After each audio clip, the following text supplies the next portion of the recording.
Hare Krishna Mataji, Dandavat Pranam. Uh, I am from Mataji Seva team. Now, Mataji will join within 5 minutes.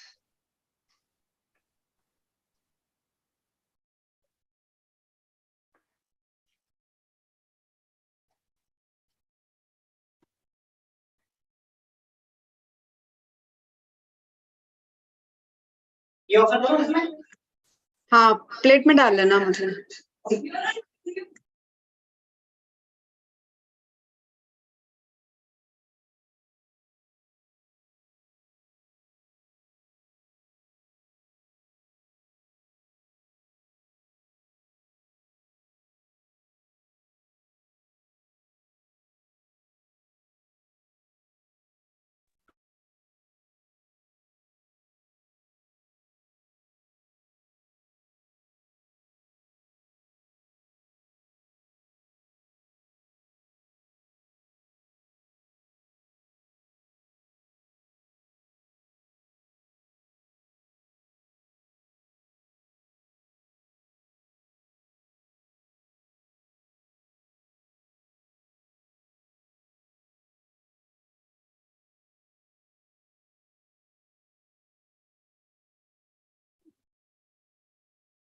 पहली बार में ना बजे, कई बार हो जाएगी और उसका स्विच थोड़ा ढीला हो रहा है।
Hare Krishna. Audible? Okay. I'm audible now? Hare Yes, Krishna. Mataji. Okay, sorry for the technical hitch. We had some technical issue. Now it is resolved. Shall we begin? Hare Krishna Mataji, please have my humble senses. Yes, Mataji, please. Thank you. Namo Vishnupadaya Krishna Presthaya Bhutale Srimate Bhakti Vedanta Swaminiti Namine Namaste Saraswati Deve Gauravani Pracharine Nirvishesha Shunyavadi Paschatya Deshatharine Jai Shri Krishna Chaitanya Prabhu Nityananda Shri Advaita Gadadhara Srivasadi Gaura Bhakta Vrinda Hare Krishna Krishna Krishna Hare Hare Hare Rama Rama Rama Hare Hare Shri Shri Radha Damodar Bhagwan ki jai Jagannath Baladev Subhadra Maharani ki jai Sitaram Lakshman Hanuman ki jai Shri Shri Gaur Nitai ki jai Lakshmi Narasimha देव भगवान की जय प्रहलाद महाराज की जय गिरिराज गोवर्धन की जय तुलसी महारानी की जय गुरु परंपरा की जय जगत गुरु शिल प्रभु जय इस्कॉन वर्तमान गुरु वृंद की जय जोड़ने जगत स्वामी गुरु महाराज की जय My humble obeisances to all the Vaishnavas. Sorry for the delay, it was not in my hand. So coming to today's chapter, yesterday we completed chapter 10. So today I can see so many videos are on. Yesterday I could hardly see anybody. So I would request somebody to give a little recap, or rather if they want to share any point, a take home point which they could gather from yesterday's class. Anybody like to volunteer? Raise hand.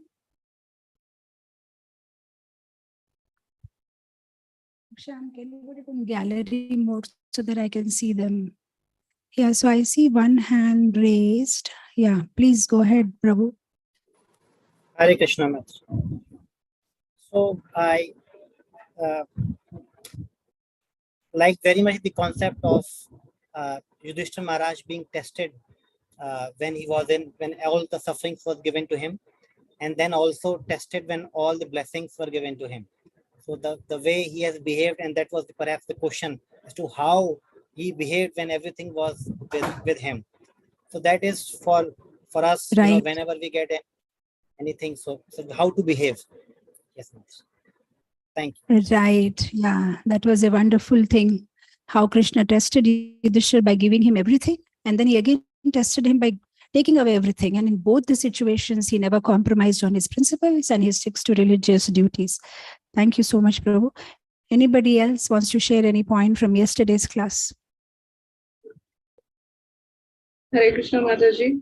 Yeah, go ahead. Yes, Mataji. Pandavas are not envious of each other. They are all competitive, all cooperative, always cooperative, and never get envious of each other. I like it very much. Yeah, that was a very nice point, that Pandavas were not envious of each other. And it was such a big lesson for us as practicing sadhakas, and especially those of us who all of us are living in a community, that how we shouldn't be envious of any devotees if they're getting guidance from guru or from senior disciples. And we should understand that Krishna or Guru has orchestrated that kind of a reciprocation with us, which will be beneficial to us. So sometimes, like here we see, sometimes Krishna is blessing by association and sometimes Krishna is blessing by separation. So it is like that. Everything is for our benefit. I see another hand raised. Hare Krishna Mataji. So I found that point very interesting, where Yudhishthira Maharaj is being glorified, and it is being said that his most exalted quality was that he had no personal agenda. His motive was, in being the king, his motive was that everybody should go back home, back to Godhead, and should be engaged in the service of the Lord. So I think this is so important for us as devotees to always remember that Krishna should be at the center of our life, and everything that we do should be only and only for the pleasure of the Lord.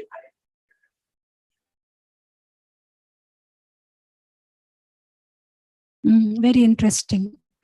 So you like this point where we understand that how Yudhishthira Maharaj, though he got the power and position, but he never abused or misused it. He had Krishna in center, and it was not for glorification, but it was for rightful inheritance to carry forward Krishna's instruction was his motive. His motive was not personal enjoyment. And how if the able administrator is there at the helm of the management, then he can make the whole community Krishna conscious. Now, I don't know why, but suddenly I lost everybody. Can you see them? Okay. So maybe some poor net connection, but they are able to hear me? Okay, no issue. So you are able to Yes. hear me? Yes, Mataji, we can Okay, hear you. I'm not able to see you and all. Maybe something wrong with the net connection. So thank you so much for your feedbacks. So I feel motivated to take the class when I hear the feedback. Otherwise, I'm not sure with the black screens if somebody hearing me or not. So thank you so much. We will start with today's chapter. Om Namo Bhagavate Vasudevaya. Om Namo Bhagavate Vasudevaya. Om Namo Bhagavate Vasudevaya. Narayanam Namaskrityam Naranchaiva Narottamam Devim Saraswatim Vyasam Tato Jayo Mudiraye. नष्टप्रायेषु अभद्रेषु नित्यं भागवत सेवया भगवते उत्तमा श्लोके भक्तिर्भवति नैश्चिकी. श्रीमद्भागवतम की जय. व्यास महामुनि की जय. श्रील प्रभुपाद की जय. So yesterday's class, I've also sent a summary of yesterday's class in PPT form. I hope you must have all received it by now. Even today's class also, I'll send you the important points after this class. So yesterday we were all into, relishing the Vipralamba Bhava, where the devotees are, in separation or probable separation. Now that the separation is going to happen, they were all crying and tears were coming, and how they bid farewell to the Lord, and how Lord reciprocated, and then how Lord went bypassing so many other different cities. And that's how we stopped yesterday. And continuing from yesterday, now the Lord is actually entering Dwarka. It's today's chapter, Lord Krishna's entrance into Dwarika. Now, before we start this chapter, I want to give a little recap of why are the residents of Dwarka feeling so overwhelmed, because for long time Lord was absent in Dwarka. He was not there. Now, why did this happen is because the Lord first went to visit the Pandavas when they were in Viratnagar, because the Pandavas had this exile, 12 years of exile, and last 1 year was the incognito. So they were in Viratnagar. Then finally Duryodhan comes there, and then everybody comes to know they are there. So then they say that we have completed our exile, so now it's okay. But Duryodhan says, no, at the last day of the exile we have caught you, so you have to again go back for 12 years of exile and 1 year of incognito. So while such discussions were going on, Krishna goes to Viratnagar. So they are all having these talks, and Krishna says, okay, fine, I will go as a peace messenger to Duryodhan and I will try to convince him. So Krishna goes from Viratnagar to Hastinapur, and he tries to convince Duryodhan, but Duryodhan says, forget about giving half of the kingdom, forget about giving 5 villages. I will not even give that much land where Yudhishthira can keep a needle. So while Krishna was trying to negotiate and he went as a peace messenger, Duryodhan wanted to arrest Krishna. So then Krishna showed his universal form, and then somehow he left from that place. So then again Krishna goes back and gives this information that Duryodhana is not budging. So what to do next? So war was the only option. So now war means it's not such a simple thing. They have to plan the whole thing. So now there were months of planning happening. How the war will go, what will happen, who will be on which side. So they started approaching all the other leaders, other kings of different places, and the whole strategy was made. So it took a lot of time, and then finally the war was fought. And though the war was only for 18 days, but after war also Krishna stayed back. So he was there for a long time. And then we know how after Yudhishthir Maharaj won the war, they also performed Rajasuya Yajna. Now, Rajasuya Yajna is not something like that can be performed in one day or 1 week. In fact, I was hearing from some sources that Rajasuya Yajna takes around 5 years to perform. So before the Yajna also there is Adivas and so many mantras to be chanted and purification, and then the Yajna, and after the Yajna also there are so many ceremonies. So that Yajna went for 5 years. And then of course the Kunti Stuti, and then passing away of Bhishma Dev, and then performing of so many rituals in Ganges for their ancestors, for those who died in the war, settling up the whole thing. It took a long time. So Krishna was absent from Dwarka for a long time now. He went meeting them in Virat Nagar, and from there, after establishing Yudhishthir Maharaj and settling everything, Krishna goes to Dwarka. So now Dwarka Vasis, they are completely like not able to wait anymore to see their Lord of their hearts.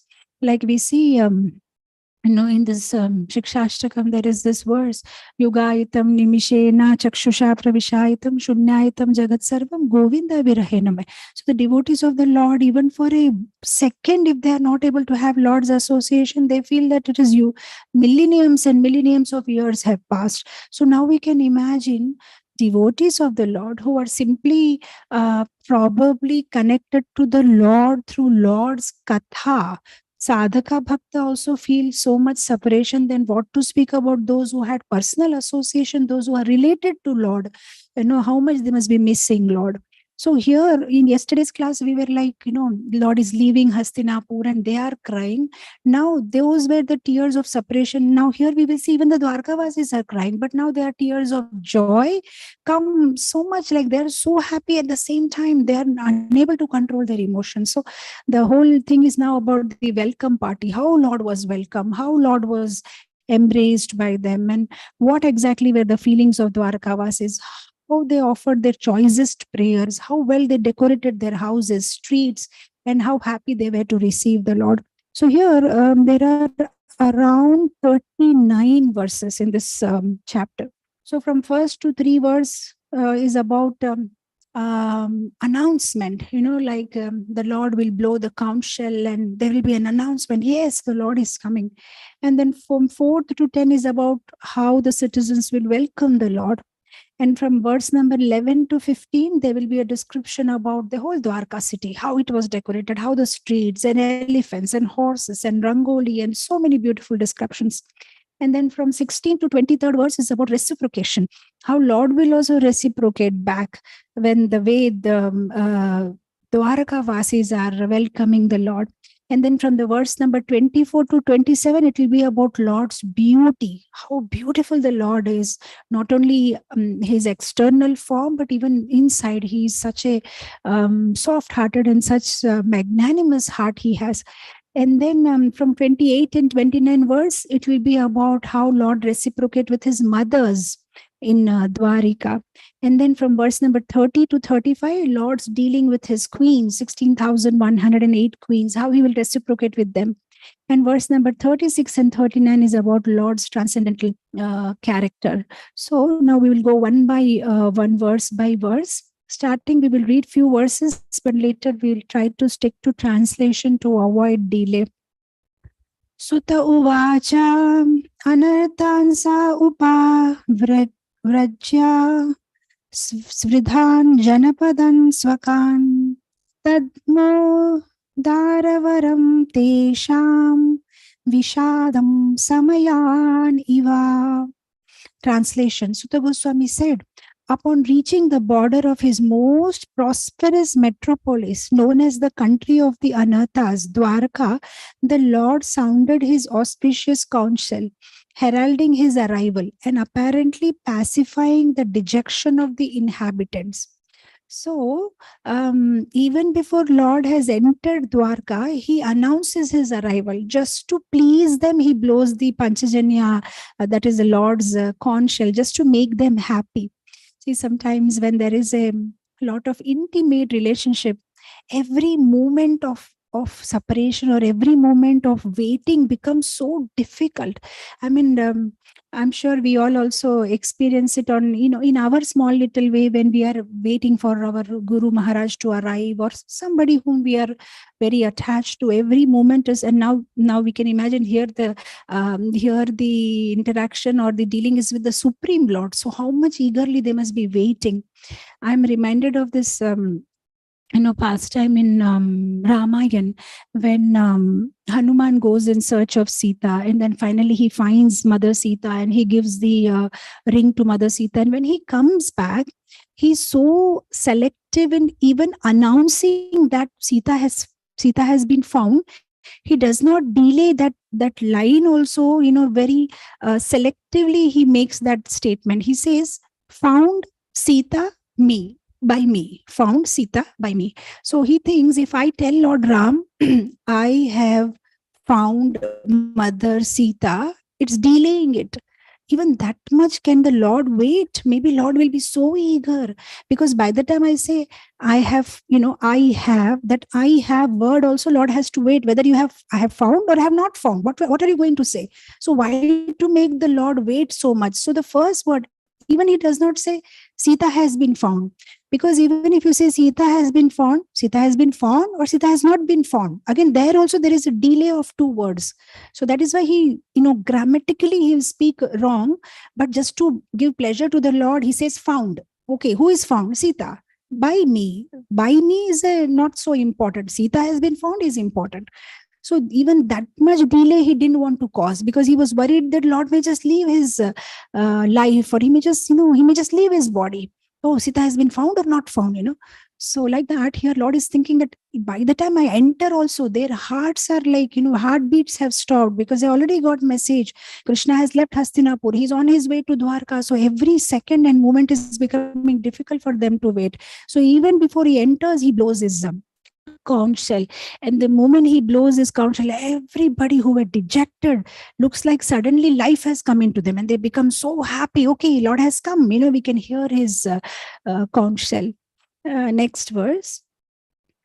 Sa uchchaka se dhavalo daradaro uru kramasya dharaso nasu shonimam दधामया मनः करकञ्जसम्पुटे यथाब्जखण्डे कालहंस उत्सवानः The white and fat bowled conch shell, being gripped by the hand of Krishna and sounded by him, appeared to be reddened by the touch of his transcendental lips. It seemed that a white swan was playing in the stems of red lotus flower. Now, while this has been explained by Sutta Goswami, even he is also getting so mesmerized by imagining that whole scene. Now he's getting into more details of that particular event that Krishna is blowing the conch shell, just like we see in the cinemas. As soon as there is the entry of the hero, first there is a rough entry, and then slowly there is a zooming on his shoes, on his face, and yes, now he has arrived. So here he is zooming in on Krishna now. Okay, he has arrived, he has blown the conch shell, and how the conch shell is looking so beautiful in his hand, because the conch shell is white in colors and Krishna's lips are bimba flower, like a bimba flower, red in color, and now that red lips are touching this white fat conch shell. So it is looking like a swan, because Krishna's lips are like lotus flower, and the swans, they love to play in lotus flower, and Krishna's hands are like looking like lotus flower stem, and Krishna's face is blue in color. So it's like a lotus flower is floating in the blue water, and the swan is playing in that. So, very nicely. Of course, this particular verse has been described by so many different acharyas in more rasika way of how, Sutta Goswami or Sukadev Goswami is giving explanation that how beautiful it is looking. And the most important thing, they say that because the white conch shell was touched by the red lips of the Lord, even the conch shell became red in color or looks red in color. So this is an important point, because anything that is touched by Krishna will become spiritual, because Krishna is the Chintamani stone. So anything that comes in contact with Krishna gets the qualities of Krishna. Like we see the devotees, those who are in constant touch of Krishna, even they develop those qualities like Krishna in miniature, but they also develop those qualities. So anything that comes in touch with Krishna, even if it's material, it will become spiritual, is the essence of this verse. We see in the material things like a flower. When Krishna touches it, when we offer a flower garland to Krishna, it becomes Mahaprasad garland. We offer water to Krishna, it becomes Charnamritam. We offer food to Krishna, it becomes Prasadam. Anything that we touch to Krishna, it becomes spiritual, and it has so much importance. It has so much value. A normal flower garland you give to a politician, it has no value. But a flower garland which has been offered to Krishna, when it comes back to us, it is a Mahaprasad garland. In fact, other day I was hearing one devotee was sharing that how one particular devotee in the US, he has so much attachment to the Lord's Mahaprasadam garland that the last 35 years that he has been in ISKCON, anytime that he has got a Mahaprasad garland from the pujari or from any devotee, for the last 35 years he has stored those garlands. And in his garage, he has put nails and he has hanged those Mahaprasadam garlands for last many, many years. So every time that he takes out his car from the garage, he touches all the Mahaprasadam garlands one time on his head, and then he leaves for his journey. Of course, like even we get Mahaprasadam garlands, but we touch it to our eyes and head, and after some time we'll have to, put it in the ocean or something. But this devotee has kept them so safely that, oh, this has touched the body of Krishna, so these are transcendental. How can I discard them? So he's been carefully storing it. So here in this verse is saying that anything that comes in contact with Krishna will become spiritualized, will become spiritual. And in the purport, Krishna is saying, Prabhupada is saying, everything becomes spiritually reddened, like the conch shell in the grip of the Lord. And the Paramahansa, or the supreme intelligent person, plays the part of ducking swan in the water of spiritual bliss, eternally decorated by the lotus flower of the Lord's feet. Prabhupada is saying that similarly, even the Paramahansa devotees, what they do, they are also swimming where in the spiritual water, and they are like a ducks, and they are taking shelter of the lotus flower. And here the lotus flower is Lord's lotus feet. So these spiritual Paramahansa devotees, they are taking shelter of Lord's lotus feet. Actually, Lord lotus feet also has a tinge of red, or you can say pinkish red. The soles of Lord's feet are pinkish red. The hands, the palms of the Lord are pinkish red. His lips are pinkish red. So there are many parts of the body of the Lord which are red in color.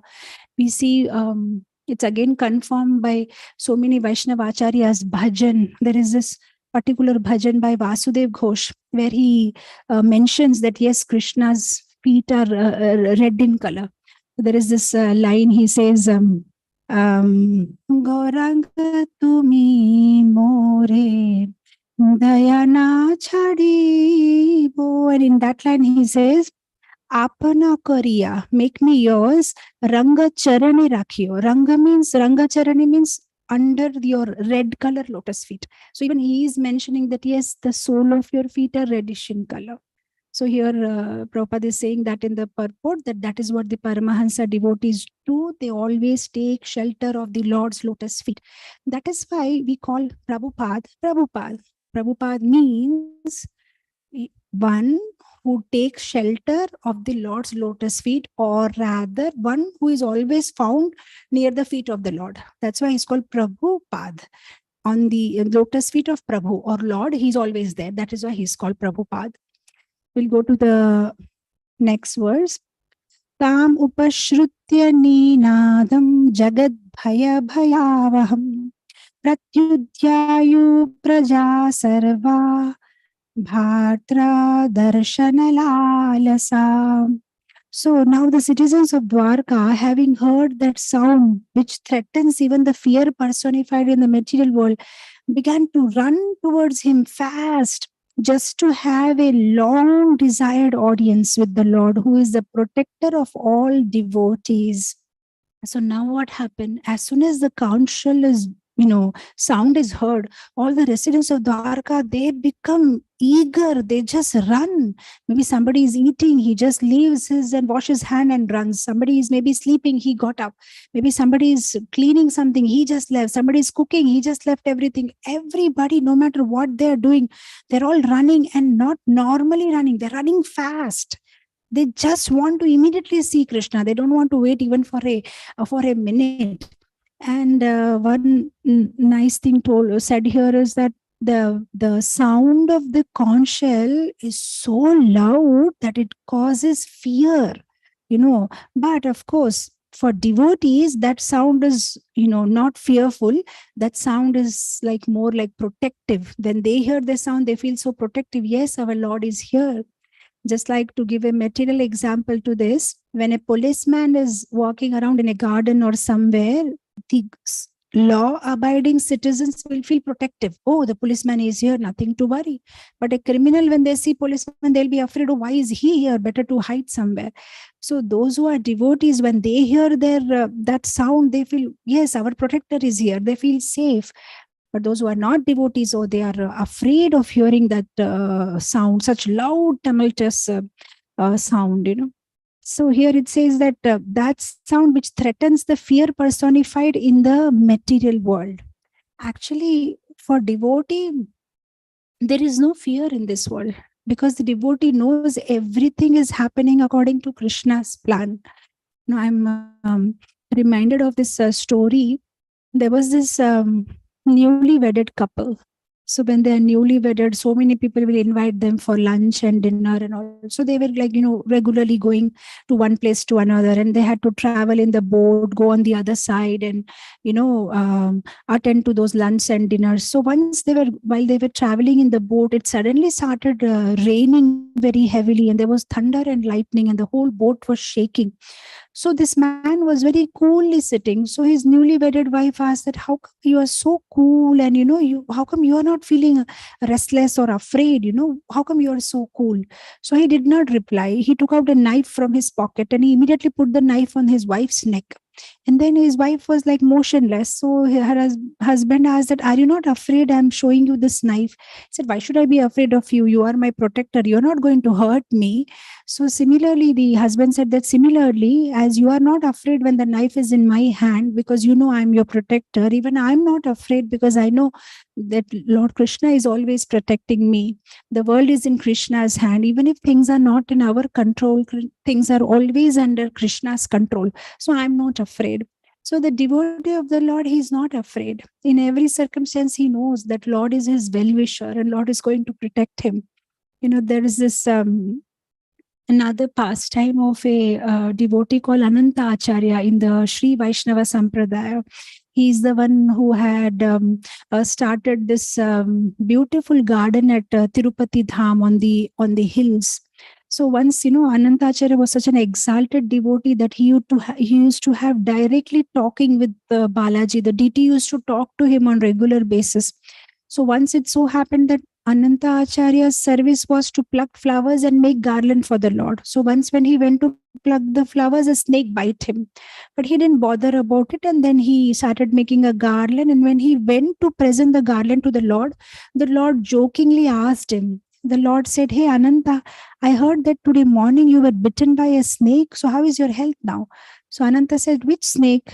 So which snake are you talking about? Then the Lord said, come on, the snake which bite you today. Then Ananta Acharya says, my Lord, I'm not so much worried about that snake which has bitten me this morning. I'm worried about that snake which resides in my heart. Then there is not only one snake, there are so many snakes of anarthas in my heart. And if these snakes don't die, I will have to go on taking birth again and again. This is what I'm worried about, my Lord. And that snake which has bitten me in the morning, what's the big thing about it? If the snake has bitten me, I'll die. If I die, what's the big thing? I'll go to Vaikuntha. There I'll be taking bath in the Viraja Nadi, and again I'll be making flower garlands for you. And let's say if that snake bite is not going to affect me, then also no problem. I will take bath in Pushkarini and I'll serve you here in this material world. So for me, either here or there, I have to make garlands for you and serve. So what is there to be afraid of? So that is the devotee's mentality, because Krishna is their well-wisher and they have so much faith on Krishna. They are not afraid. In the early days of ISKCON, when Prabhupada introduced Narasimhadev's worship, and when Prabhupada was hospitalized, and he told devotees that you do the Narasimha prayers and all. And after some time, when Prabhupada came back from the hospital, he was surprised to see that Narasimhadev's picture was not there in the altar. It was missing. So he asked the devotees, where is that picture? So they said, Prabhupada, it is very fearful because, all his limbs are out and his intestines are out and all blood everywhere. So we are afraid that when people see that picture, they will be. Then Prabhupada said, no, just like Prahlad Maharaj is not afraid. Hiranyakashipu was afraid of Nrsimhadev, but Prahlad Maharaj is not afraid because Nrsimhadev is going to protect. So as devotees, those who are demons, those who are criminals, they should be afraid of Nrsimhadev. Nrsimhadev is going to protect, so we shouldn't be afraid of it. And he said, okay, put it again. They had hidden it behind the altar, and Prabhupada said, put it back on the altar. So like that, as soon as this conch shell has blown, and all the Dwarka Vasis, sorry, Hare Krishna. Hare Krishna. So this Dwarka Vasis, they suddenly become like, immediately they are alert and they are running to see Krishna.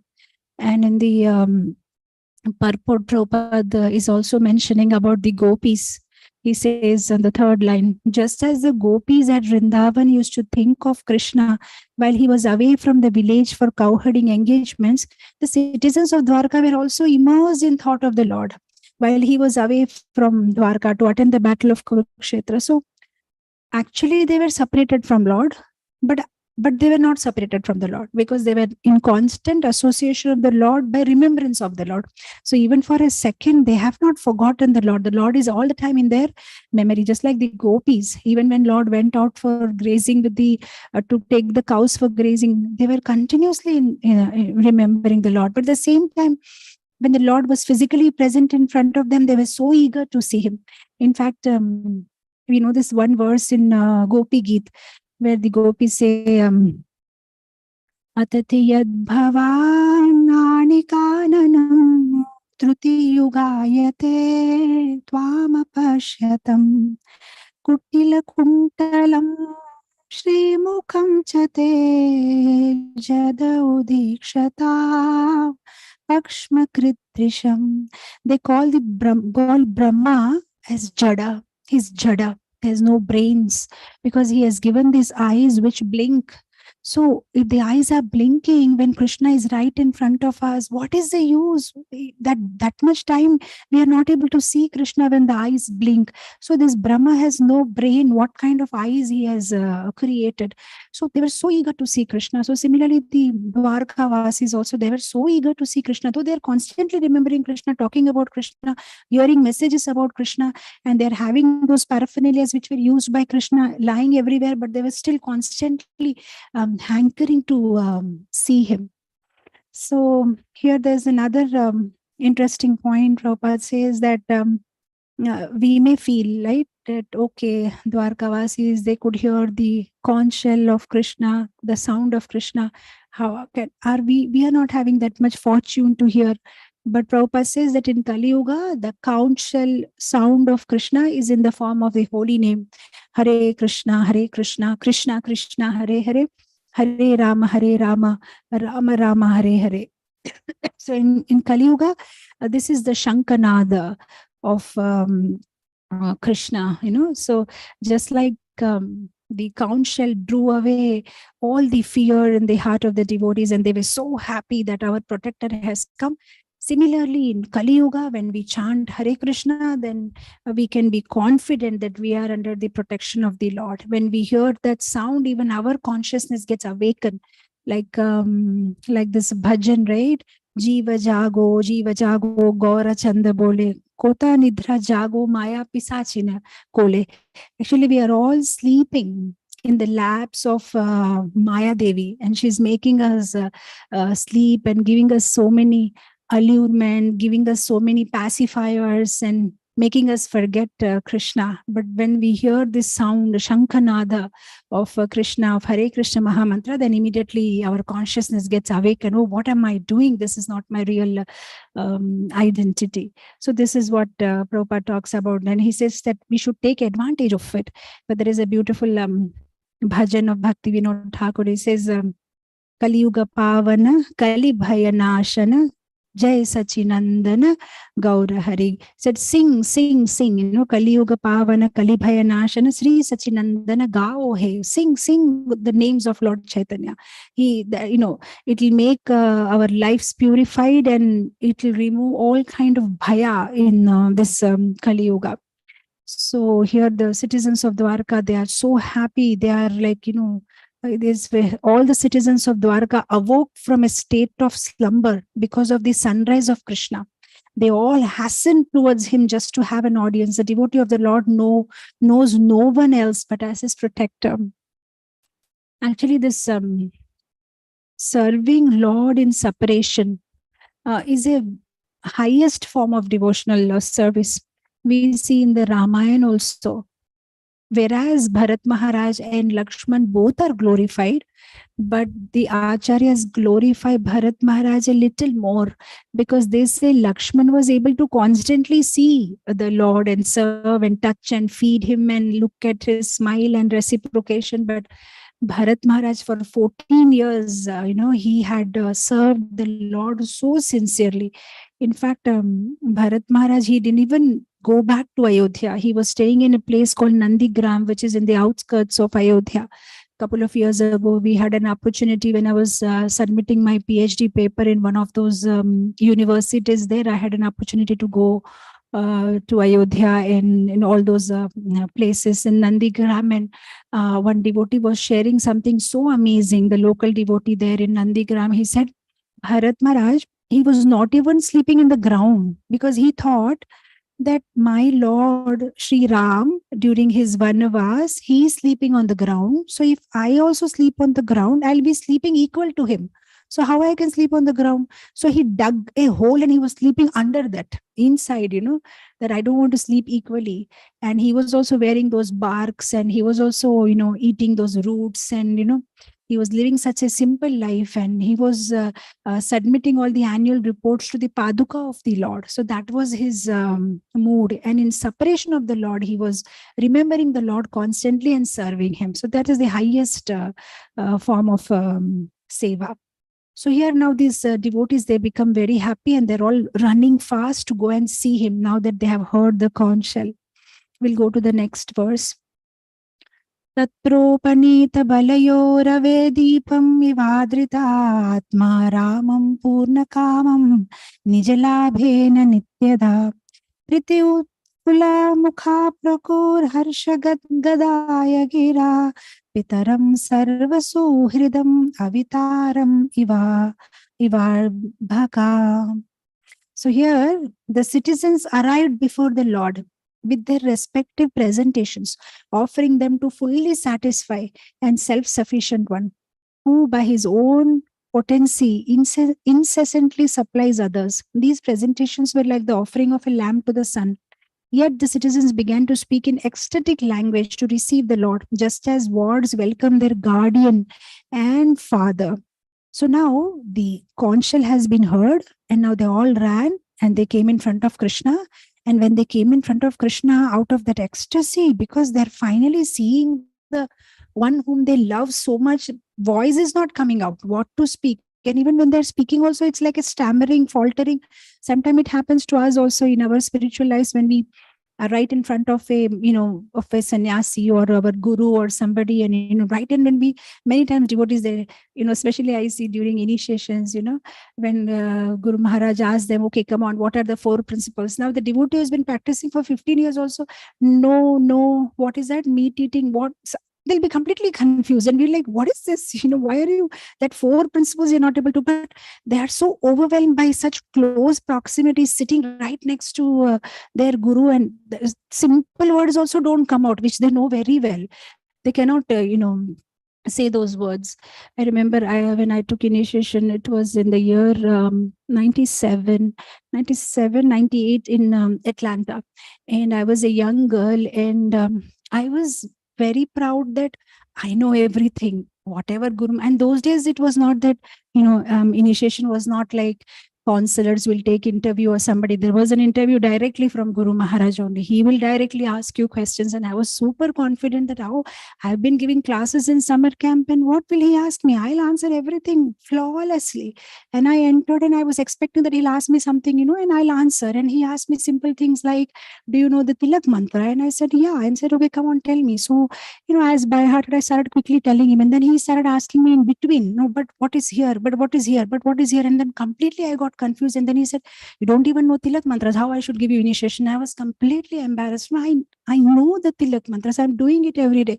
But in front of him, I couldn't. Like, I completely got confused. So here when they are seeing Lord Shri Krishna, their language is not understandable out of love what they are speaking.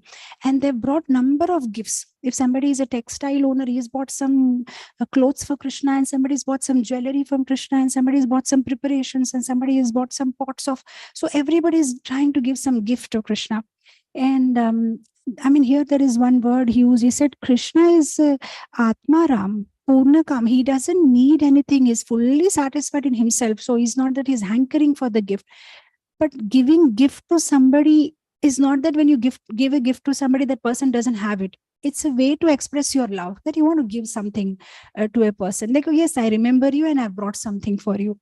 So like that, they all wanted to. And of course, Bhaktavatsala Krishna, Bhava Grahi Krishna, he loves to take that Bhava when a devotee offers him something. So that is why he specifically in Gita also he mentions Patram Pushpam Phalam Toyam Yome Bhakta Rachati Tadaham Bhakti Upaharitam. If you give that Upahara gift with Bhakti, then Ashnami Prayatatmana, then I take it. He becomes very happy. So Krishna wants to take that love. He enjoys when the devotees give him some gift, but with love. That is very important. We see Mother Sabari in Ramayana. She was also giving a gift, and which was the one which was eaten by her. She was giving the berries which were tasted by her.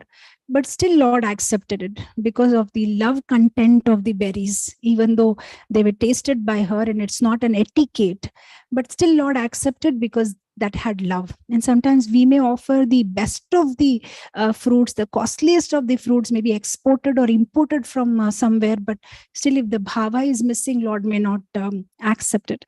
Actually, this berries, Sabri giving berries to the Lord is so so wonderful example, because berries are the cheapest fruits. In fact, even a banana is more expensive than berries, especially in India. In India, berries are the cheapest, like anybody can afford to buy some berries. So that berries Lord accepted, So just to show that it's not about the price, or it's not about what you are giving, it's about how you are giving. What's your bhava when you are giving?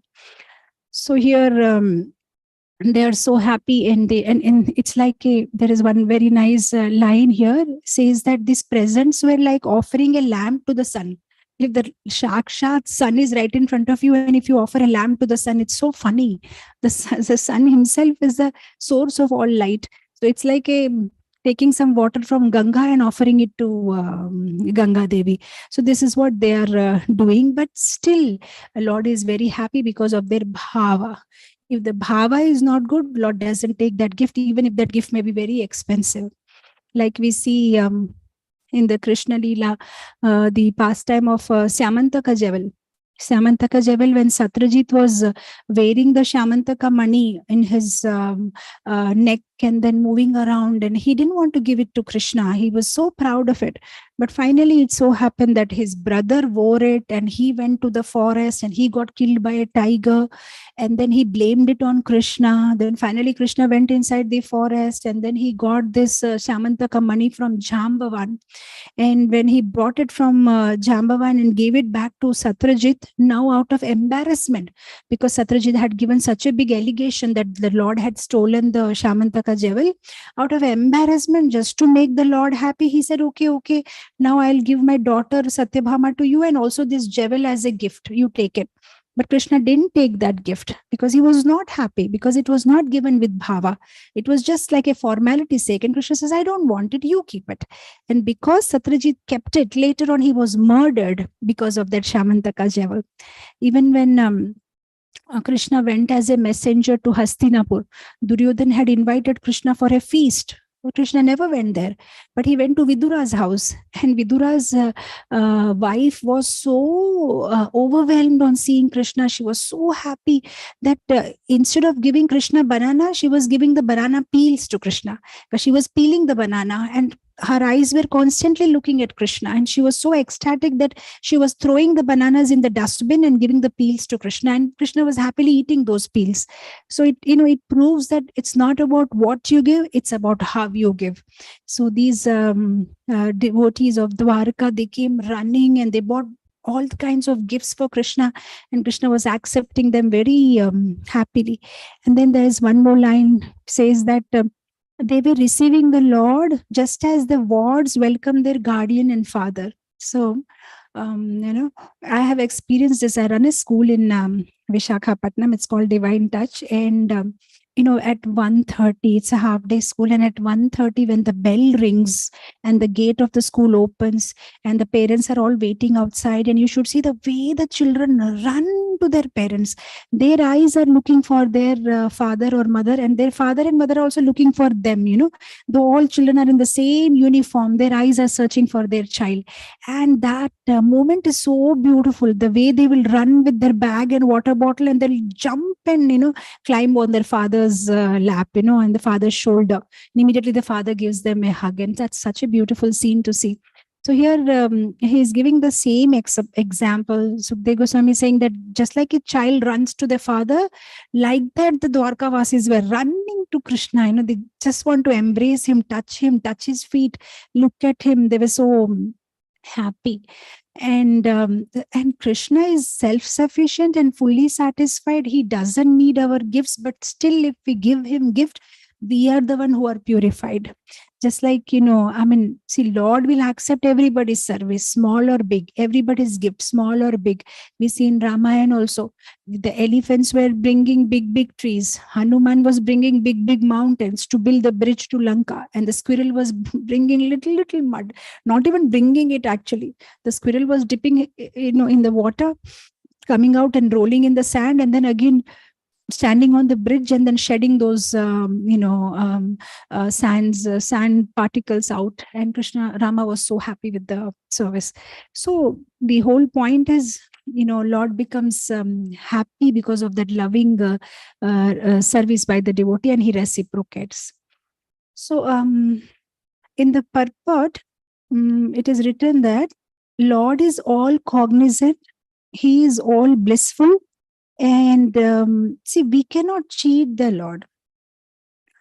Lord understands very well what is our bhava when we give something to the Lord. We cannot be hypocrites in front of the Lord. We may act like, I'm very big devotee, but what is inside our heart, the Lord can understand. If we are giving those gifts with expectation of, dhanam dehi, this dehi, and, Lord understands very well. I'm reminded of this one story. There was this little boy, and he was playing, and his mother was making some laddus for him.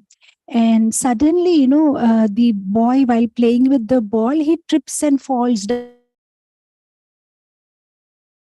starts crying and loudly calling out for the mother. So the mother comes running, oh my God, what happened? Immediately takes him in the lap, cleans him, puts some sophromycin, and then gives him some laddus. The child is pacified and becomes happy. The next day, again, the child loudly cries for mother, starts crying. But the mother doesn't come. Again cries, the mother doesn't come. Then the child goes to the mother and said, yesterday when I was crying, you came running to me. Today when I'm crying, why didn't you come? The mother said, well, yesterday you were crying for me. Today you are crying for the laddu. I can understand that. Because yesterday that was a genuine cry. I could know you were hurt and you needed me. But because I gave you laddu today, yesterday I gave you a laddu. That's why today you are again faking it so that I can give you so more laddus. So your cry is not for me, but it is for the laddus. That's why I didn't come. So Krishna can understand, but a normal mother of this material world can understand. Mothers are so expert. In fact, fathers sometimes they get bewildered. Arey, he's crying now, why don't you give? And the mother will say, no, you don't interfere. I know why he's crying. This is all acting. She can understand very well. Even though same tears are coming also, she'll say, I know why he's crying. You don't interfere in between. I know what he's doing. So if a normal mother can understand Krishna is a supreme personality of Godhead, we can't cheat him. What is in our mind, he can understand what we want. We want him or we want laddus of this material world, he can understand. And he will reciprocate accordingly. We'll go to the next line. Next verse. Natasmate nath sada kripankajam virincha vairincha surendra vanditam Parayanam shemamichetam ichehatam param nayatra kala prabhavet para prabhu. The citizens said, O Lord, you are worshipped by all demigods like Brahma, the four sanas, and even the King of Heaven. You are the ultimate rest for those who are really aspiring to achieve the highest benefit of life. You are the supreme transcendental Lord, and inevitable time cannot exert its influence upon you. So now the citizens of Dwarka, they are glorifying the Lord. They're saying, Lord, you are glorified by Brahma, you are glorified by the Sanat Kumaras, by Narad Muni, by the King of Heaven, by Sadhus. They're like confirming that you are the supreme Lord. They are doing a stuti for him. In the purport, Srila Prabhupada says, as confirmed in the Bhagavad Gita, the Supreme Lord is Sri Krishna. It is confirmed in Brahma Samhita and other Vedic literatures. No one is equal to or greater than him. And that is the verdict of all scriptures. So we see time and again in the Bhagavatam, when the devotees are glorifying the Lord, they are confirming time and again, he is the creator, maintainer, destroyer. He is the Supreme Lord. He is the, all in all. So like that, they are also doing wonderful stuti. In fact, there is this beautiful verse in the Suprabhatam also, where it is, where the similar words are spoken about Brahma and about four Kumaras. So in that Suprabhatam verse number 14, they say that how in the upper realms also in Vaikuntha, even Brahma and the four Kumaras and Lord Shiva and all, they are eagerly waiting to see the Lord. In fact, they are, just like sometimes in Janmashtami, with the crowd of devotees, like everybody's pushing each other just to get a glimpse of the Lord. So there up in the Vaikuntha also, there is a similar situation. Everybody's like pushing each other just to get a glimpse of the Lord. And Jai and Vijay, they're standing with their rod there. And if anybody stays a little longer than, then in their quota, then they get hit on their head by them, and they're asked to move, let the others have darshan. So similar is the situation up there. All are hankering to see Krishna. In fact, we know this famous pastime of how Lord Vishnu makes an arrangement of stealing the sons of a Brahmana. And finally, Krishna and Arjun come up all the way. They go to Yamaloka. They go everywhere. Where are these 10 sons of Brahmana? And finally, they find them in Vaikuntha. And they're wondering, why did Lord Vishnu do this? And he says, no, I just wanted to see Krishna. Just wanted to see his beautiful form. So he did all this drama to get Krishna up there and see him, So like that, they are saying, oh, you are the Supreme Lord, and even Brahma and everybody is waiting to serve you, and, they hanker for you. Next verse, the translation of the next verse. O Creator of the universe, you are our Mother, well-wisher, Lord, Father, spiritual master, deity, worshipable deity. By following in your footsteps, we have become successful in every respect. We pray, therefore, that you continue to bless us with your mercy.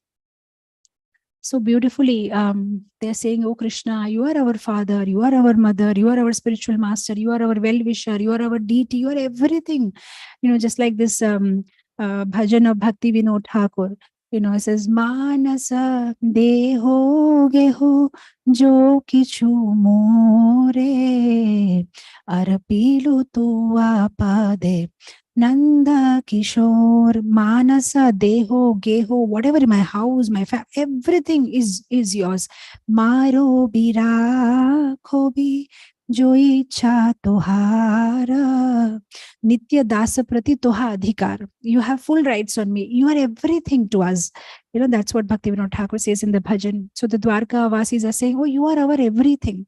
In fact, on my several visits to Dwarka, what I enjoy the most is, when you go to the Dwarkadish temple in Gujarat, the way the devotees, the Gujarati devotees there interact with Dwarkadish is something really wonderful. When I went for the first time to Dwarka, I was a little bit aghast because I was standing in the line. So there are these two lines, very small temple indeed. So there are some gents line and there is a ladies line. And I just entered the temple. I was standing in the queue. And suddenly there was this lady behind me and she started shouting, Dwarkadish, Dwarkadish, Dwarkadish. And I thought maybe something happened. But then I understood, no, it is their way of calling him. They're calling him, hey, Dwarkadish, are you hearing? Are you hearing? And it was as if she's actually speaking to the Lord. And I was amazed by their devotion, because sometimes, after coming to ISKCON, we may have a very high attitude about ourselves. Like, I come from a Gujarati family and we are Pushti Marak devotees. So, okay, I mean, like, from childhood, we never had onion, garlic or tea, coffee because we had Laddu Gopal Seva and all. Fine, great.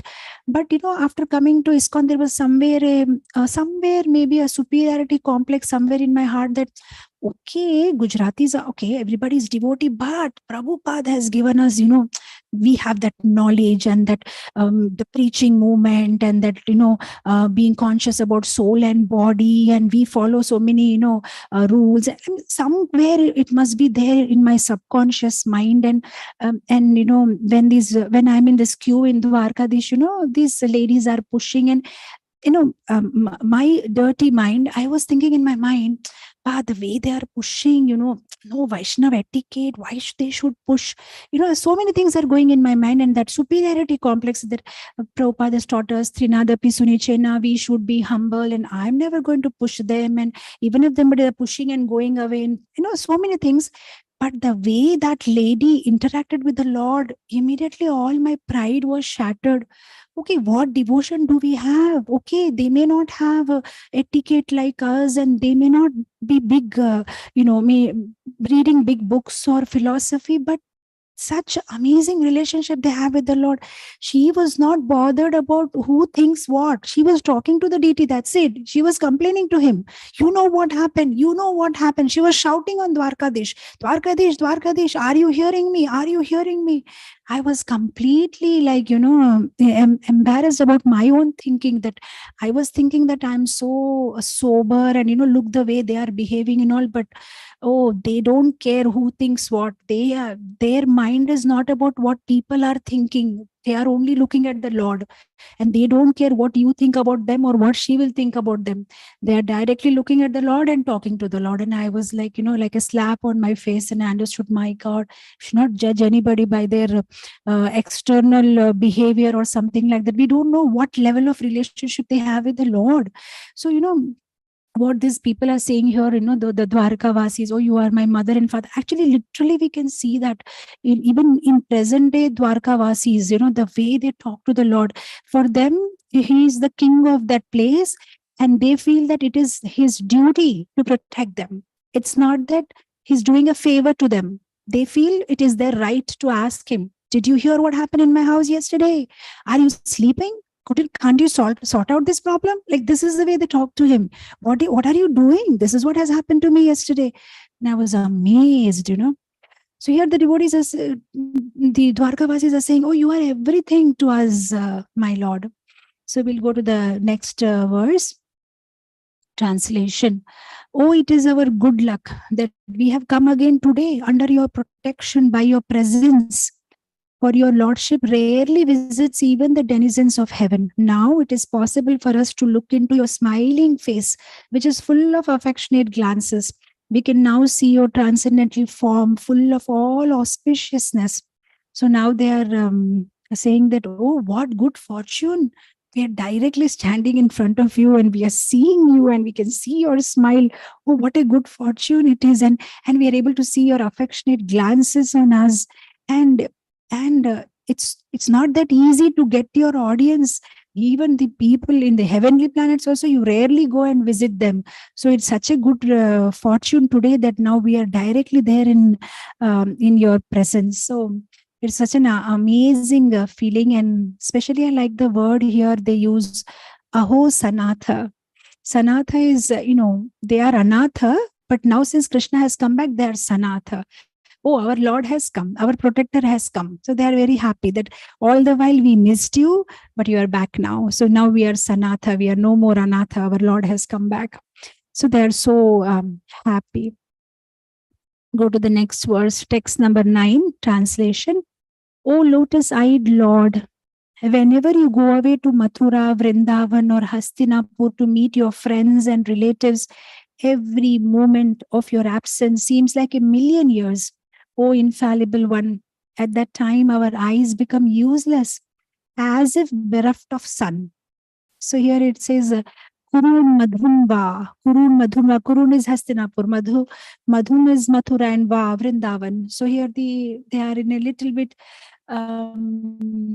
like a complaining, you go off here and then you go off there and then you visit, so many foreign countries, you're just going away and what's happening to us when you are not there. Our bodies are useless. Just like somebody may have very good eyes, but if there is no sun, we can't do anything with that eyes. If we are in a pitch dark room, can we see? Our eyes may be perfect. There is no issue with the eyes, but we can't see because there is no sun. So the Dwarkavasis are saying, when you are not there, our bodies are lifeless. Though everything is there, our body parts and all, but we are lifeless. Without you, there is nothing, no pleasure, no happiness. We are like dead bodies. So now that you are here, they are very happy. And they also mentioned that in your absence, even a moment seems like millions of years have passed that we have not seen you. So finally, they are so happy.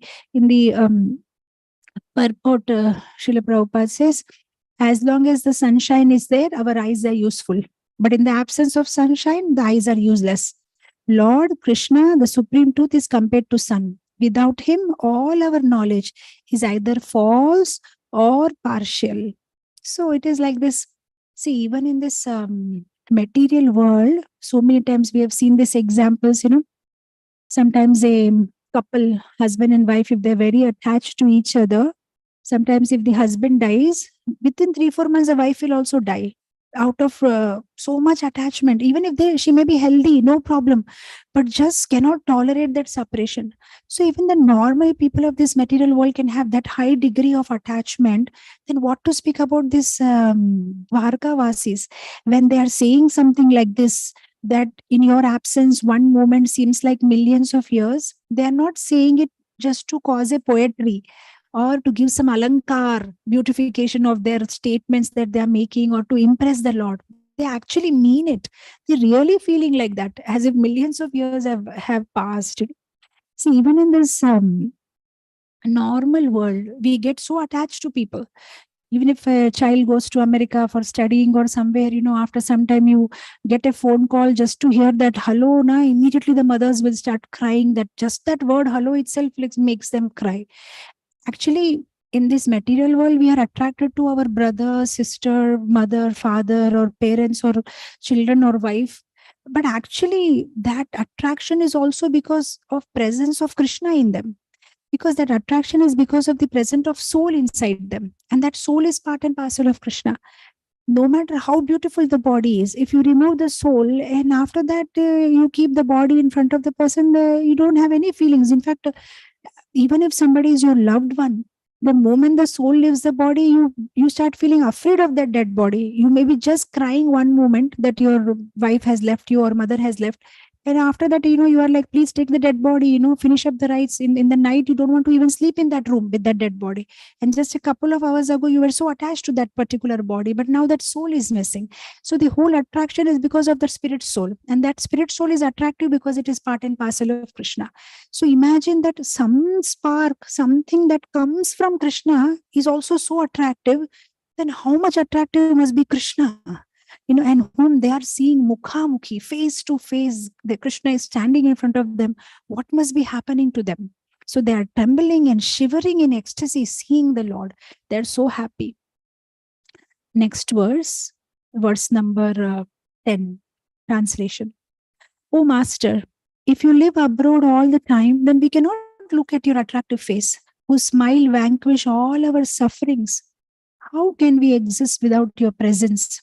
Upon hearing their speeches, the Lord, who is very kind to the citizens and the devotees, entered the city of Dwarika and acknowledged all their greetings by casting his transcendental glance over them. So they're complaining to Krishna that if you keep on traveling like that, we can't see your face, we can't see your attractive face, your smile, and your smile is not a normal smile. When we see a smile on your face, all the miseries are gone.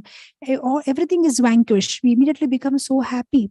So as they're, talking so many things that, just like, somebody comes from a far off country, what happens, like, oh, there'll be so many things to share. So there are so many things they have to share with him.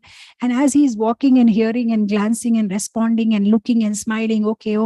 And they're going on talking, and Krishna is moving further, and he's finally entered inside the Dwarika city. Next verse. As Bhogavati, the capital of Nagaloka, is protected by Nagas, Dwarka was protected by the descendants of Vrishni, Bhoja, Madhu, Dasara, Arha, Kukura, Andhaka, who were as strong as Lord Krishna. So now, from this text onwards, the explanation of the Dwarika city will start. How beautiful was Dwarka, how it was protected, and all those explanations will start. The next verse, the city of Dwarka was filled with opulences of all seasons. There were hermitages, orchards, flower garden, park, reservoirs of water, breeding lotus flower all over. It was very, very beautiful. There are waterfalls, there are parks, there are natural reservoirs. Everything is so beautiful. And there are hermitages. That means ashrams. So many ashrams of different sadhus. So it was a very, very beautiful place. So Prabhupada says in the purport, the leaders of modern civilization select their own residential quarters in a place where there are such natural, beautiful gardens, but they leave the common man to reside in the congested areas without park and garden. So nice observation Prabhupada is making that, especially in New Delhi, if you see the leaders, the prime minister or the president or their residential colony, the VVIP colony in Delhi, it's very beautiful. There are nice parks and they have a villa, and around their villa also there are nice natural garden, big trees, birds chirping, very beautiful. But if you see the common people, they're living in pigeonholes. There is an floor above the floor, 30 floor, 40 floors, and they're living in small pigeon houses, and there are sometimes no balconies also. In fact, actually, according to the town planning, anybody who makes any construction, they have to leave certain space for amenities, for a park or something. But land is so costly, people will not leave even 4 inches land from wall to wall. They'll make off a building.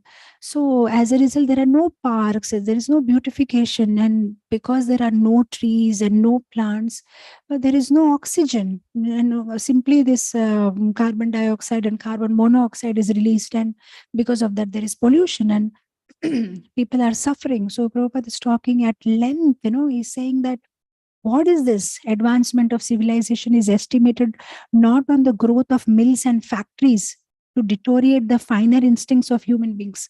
So nowadays we think advancement means how many factories are there, how many industries are there, but that is useless. It has so much adverse effect on our health, on our lifestyle, on our, the whole thing is such a big disturbance. In fact, if you see in the Vedic culture, the way the whole lifestyle was in such a way that people had time to contemplate, do an introspection. They had so much time. Nowadays the life is so fast paced, they're not even getting a time to pause. See, in those days people used to travel by bullock carts. Now some people may think, oh, it's so slow, but they had so much time to contemplate because of that.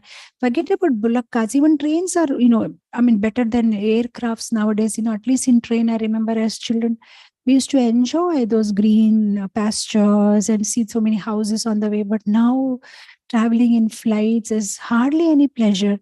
You're just sitting in one confined place, and then again you're sitting in the plane, and then you get down. There is, no interactions, and how the life has become so much fast paced. But those days, there was automatically people were able to develop the quality of patience and tolerance, because everything happens at its own pace. Even if you plant a seed, it takes a time, it takes its own sweet time to grow, and then you get fruits. So automatically, people had to be patient, they had to be tolerant, they learned that. But nowadays everything is happening so quick that people have lost that quality.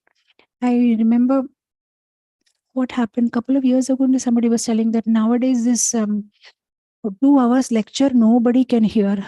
So we started making it half an hour. Then they said, half an hour, who will hear? Then okay, 10 minutes. So 10 minutes is too long. Just make a small 5 minutes clip, then people can see.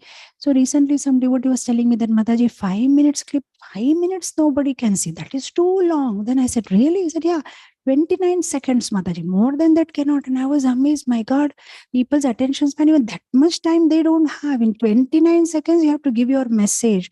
Beyond that, they can't see.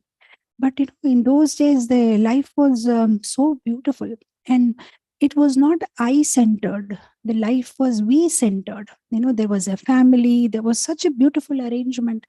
Nowadays, if you see in these IT places, I was somebody was sharing other day that in this IT places there is not even a place for a puja room or a kitchen room in these apartments. They simply live like animals. Both husband and wife, they will just somehow live there, have food, run to job, come back, again have food and sleep. There is no happiness. Ultimately they fight and then they take a divorce. So there is no attachment to each other, because wife is also working out and she is not serving the husband so that he will get some affection for her. There is no exchange of any emotion. It's such an animalistic life. And then after all that hard work, they will take tickets and go to some hill station. So what's the use? Instead, if everybody can, slow down a little bit and have a atmosphere in their house only by planting some trees, instead of living in, those cement structures, and then, go to a hill station. And nowadays, even hill stations are becoming polluted because of too many people visiting. And then people tell, when you go to hill station, you feel peaceful. Why do you feel peaceful? Because when there is greenery, you are in mode of sattva. And in mode of sattva, you become peaceful. But if the same thing is done properly, and the town planning is done properly, and if everybody's house there is a green cover, then everybody can be at least be in the mode of sattva. So anyway, so coming back, the modern lives are like that. Prabhupada said they are life centered around machines. And then here in the next para, he says, the impious trees are useless. Oh, he's talking about how people plant these trees which don't even give fruits, So that is how they, now recently in Vizag, there was this G20 summit, So they have beautified the land in front of our temple. The temple is on the beach, and in between the beach and the temple, there is this road. And they put so many trees, but none of the trees are fruit giving. Because the whole thing is, they worried that if they put fruit giving trees, then people may pluck the fruits. So Prabhupada said, what is wrong in that? Even if they pluck a mango and eat, what's wrong? But because they should not pluck the fruits, they are planting the trees which are not fruit giving trees. So what's the point Prabhupada is talking about? And then finally they will have fiber trees inside their offices. They will cut a tree, make an office, and then inside an office they'll make a plastic tree and a fiber tree to give you that look of tree. In fact, we are supposed to eat in in banana leaves, because banana leaves have prana. So when we eat on banana leaves, it gives us a lot of nutrition. But nowadays they have a plastic plate, but there is a banana leaf drawn on that. Even if a banana leaf is drawn on that, it's not going to help us anyway. We have to actually eat on a banana leaf. So anyway, that is how the modern lives are, is what Prabhupada is talking about. And then he says, but whereas in Dwarka, everything was so wonderful. There were ducks and swans in the ponds, and lotus flowers were growing, and the cows were giving sufficient milk, and everything was going on so wonderfully.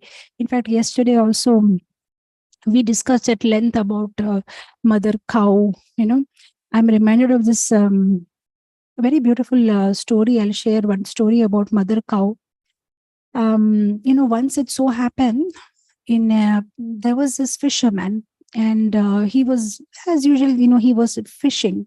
So while he was fishing, he observed that the net has become very heavy. So he thought, oh, looks like I must have caught a very big fish. So with a lot of endeavor, he brought the net inside the boat. And to his horror, it was not a fish, it was Chavan Rushi. He caught Chavan Rushi in the net because Chavan Rushi was meditating underwater. So immediately he asked forgiveness. He said, I'm very sorry, Sadhu Baba, I have disturbed you. I know. He took out the net and he said, you please go. And Chavan Rushi said, no, I'm not going to go. Since you have, instead of a fish, you have caught me, I am the cause of your loss. If it was a fish, you could have sell and make money. Now, because you got me, you had a terrible loss. So how can I do that? So this man said, oh, that's all right. Forget about loss and all. I have caused disturbance to you. Please go. Chavan Rishi said, I'm not going. I cannot bear to feel, tolerate that because of me, you got a loss. So do one thing. If it was a fish, you would have sold and sell and get some money. Do one thing, sell me and get some money. The fisherman said, well, I know how to sell fishes, but I don't know how to sell rushis. I have never done that before. Then Chavan Rushi said, oh, come on. It's a very simple thing. Do one thing. Go and take me to the king. You sell me to the king. You'll get some money. Then he said, okay, that makes sense. So he took Chavan Rushi to the king. He told the king, well, look, I've got this Rushi in the net. So now he's my property. So I want to sell him to you. Please buy him. So then the king said, all right. So he asked Chavan Rushi, so what's your price? How should I buy you? 10 gold coins? And Chavan Rushi got very angry. He said, how dare you? You think my cost is only 10 gold coins? Am I that cheap? Then the king said, no, I'm very sorry, not 10, 100 gold coins. Chavan Rishi got very angry. Oh, so you think I'm worth only 100 gold coins? Now the king got afraid. No, I'm very sorry, 1,000 gold coins. Then Chavan Rishi raised his voice. What do you think? I'm going to curse you. You think I'm 1,000 gold coins? Now he got worried. He was sweating. What should I do? He said, I'll give half of my kingdom. So Chavan Rishi thinks, oh, so your kingdom is so great that my cost is only half of your kingdom. He said, no, I'll give full my kingdom. He was not able to understand what to do. Whatever he says, Chavan Rishi is getting more angry. Luckily for him, or by Krishna's arrangement, some other sadhu came in his sabha at that time. Immediately he fell on that sadhu's feet and said, please help me. I'm not able to understand. How am I supposed to buy Chavan Rishi? What is the price I'm supposed to give? Then that sadhu said, oh, that you could not understand. It's very simple. You tell Chavan Rishi, I'll give you one cow. So then he told, the king came back and he said, yeah, I know what's your price. Your price is one cow, equal to one cow. Then Chavan Rishi said, okay, that is accepted. So now he sold Chavan Rishi to the king and got one cow. Now the fisherman told Chavan Rishi, okay, I got this cow, but what I'll do, I'm a fisherman. Fish is useful. For cow means what use is the cow to me? Then Chavan Rishi said, now that you have a cow in your possession, now give that cow as a donation to me because I'm a Brahmana. And if you give a cow donation to a Brahmana, you will be accumulating so much punya and you will get so much benefit that you don't even have to sell fish for the rest of your life. You'll be blessed. So then he gave that cow as a donation to Chavan Rishi, and Chavan Rishi walked back with the cow. And this fisherman was blessed profusely because of doing that act of charity, giving a cow to a Brahmana.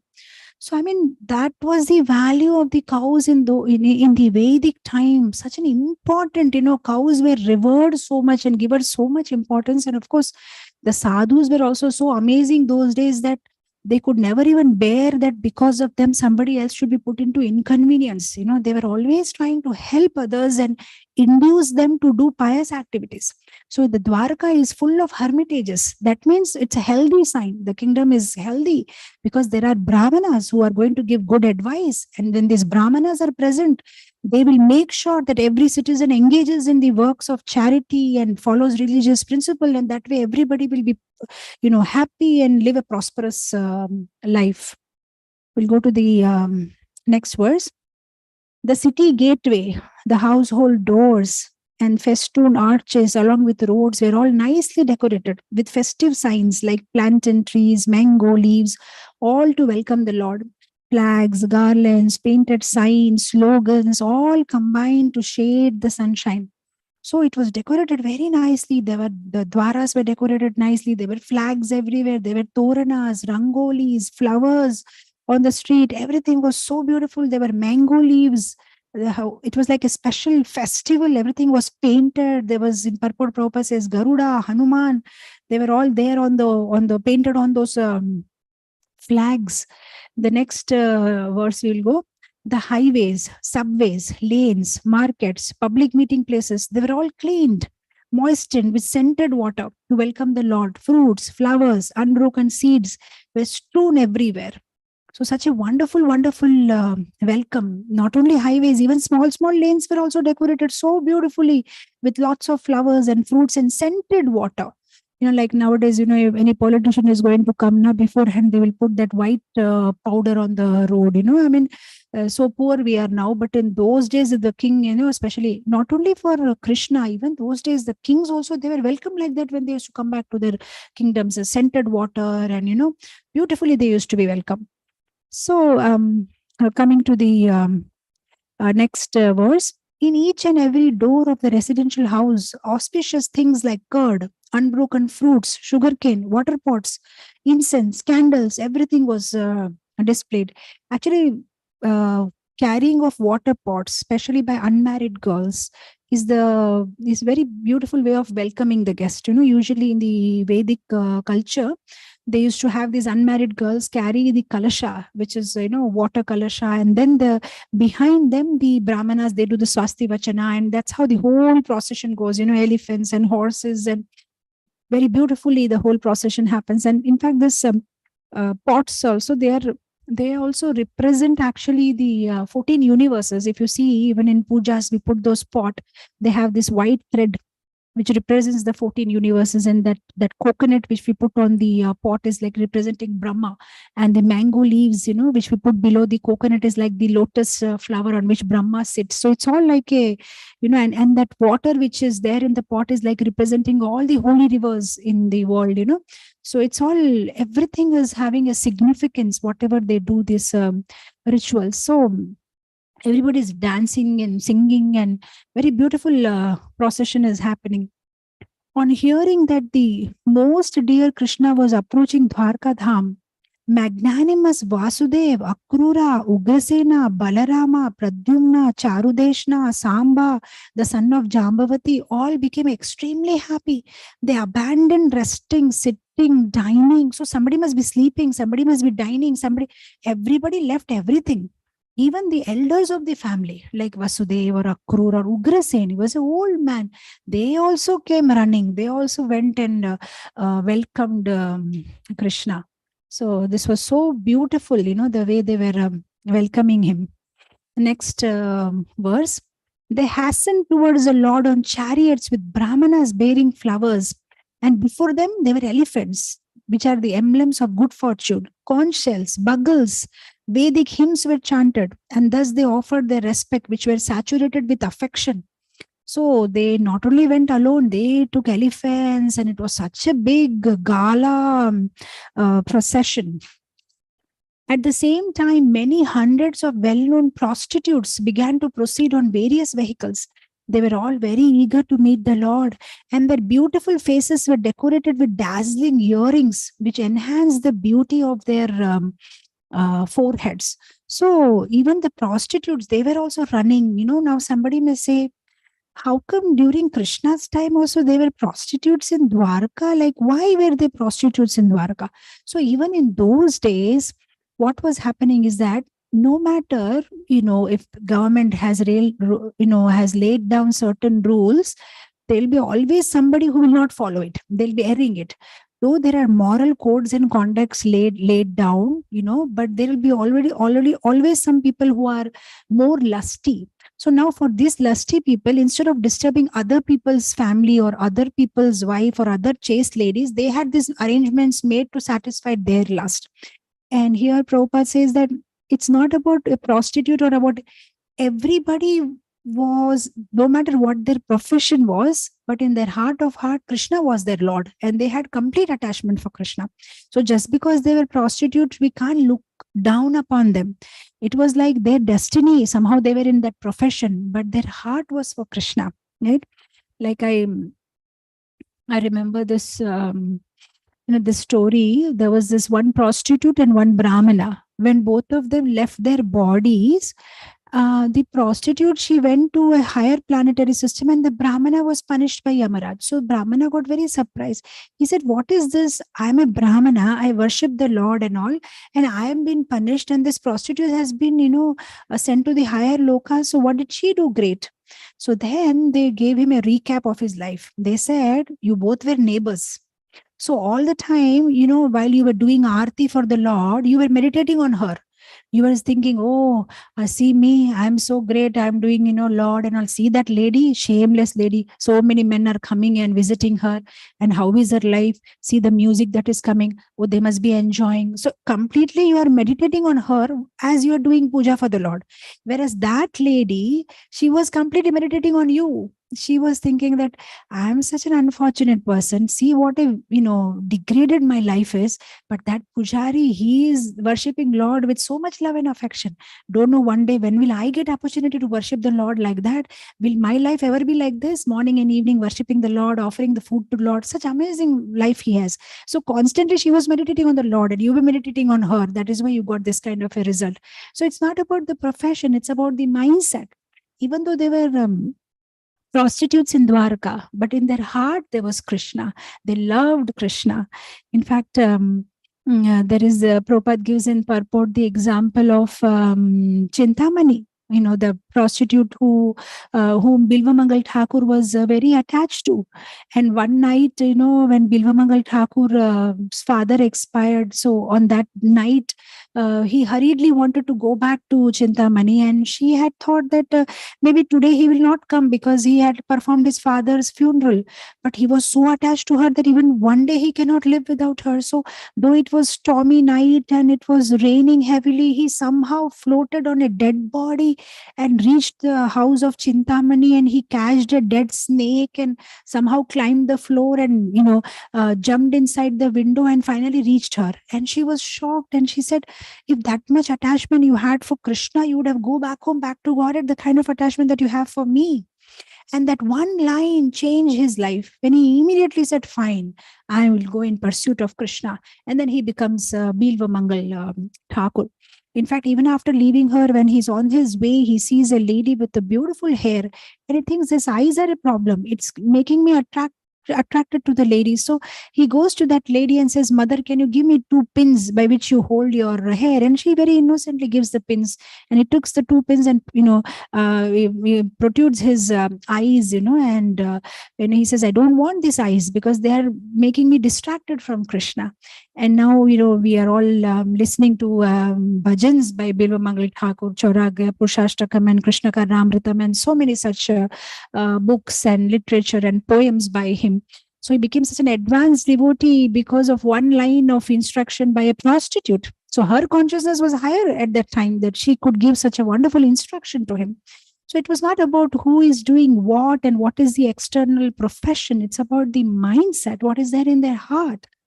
So here Prabhupada is talking about that, how every kind of the old people, young people, everybody was running to meet Krishna. And in the next verse, they talk about who all came to meet Krishna: the drama artist, the dancers, the singers, the historians, the learned speakers, everybody came to see the Lord from different experts. And see, those days, these dancers and singers and all, they used to glorify the king, not only for Krishna. Every kingdom had this kind of people who were expert in poetry and expert in glorification. But the only difference was, those days the glorification was not an empty glorification just to appease the king. They used to rightly tell whatever the king did, how many kingdoms he acquired, how he's protecting his citizens, how charitable he is, how nice he is to his citizens, what a kind heart he has. They used to glorify. And the kings, when they used to hear this kind of a glorification, they used to feel inspired to do more virtuous acts.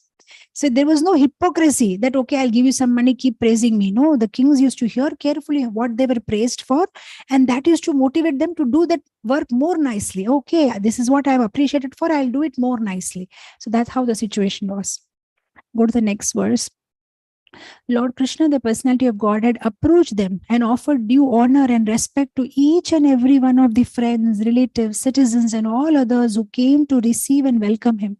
So Lord was also reciprocating very nicely. He also met them, approached them, and is asking, okay, how are you? And meeting everybody. And those who came to receive him, he was honoring them, respecting them. They were respecting him. So it was a very wonderful exchange. Can you tell me what's the time? I'm sorry? 7:42. 7:45.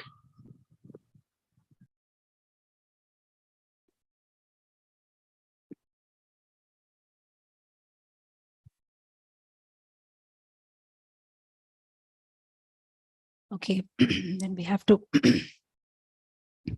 run a little bit. So next verse. The Almighty Lord greeted everyone present by bowing his head. So I'm just see how amazing Krishna is, like, humbly bowing his head, exchanging greetings, embracing them, shaking hands with them, loving them, smiling, giving assurances, giving benedictions to those who are younger, blessing them. So like that, he was reciprocating appropriately with everybody.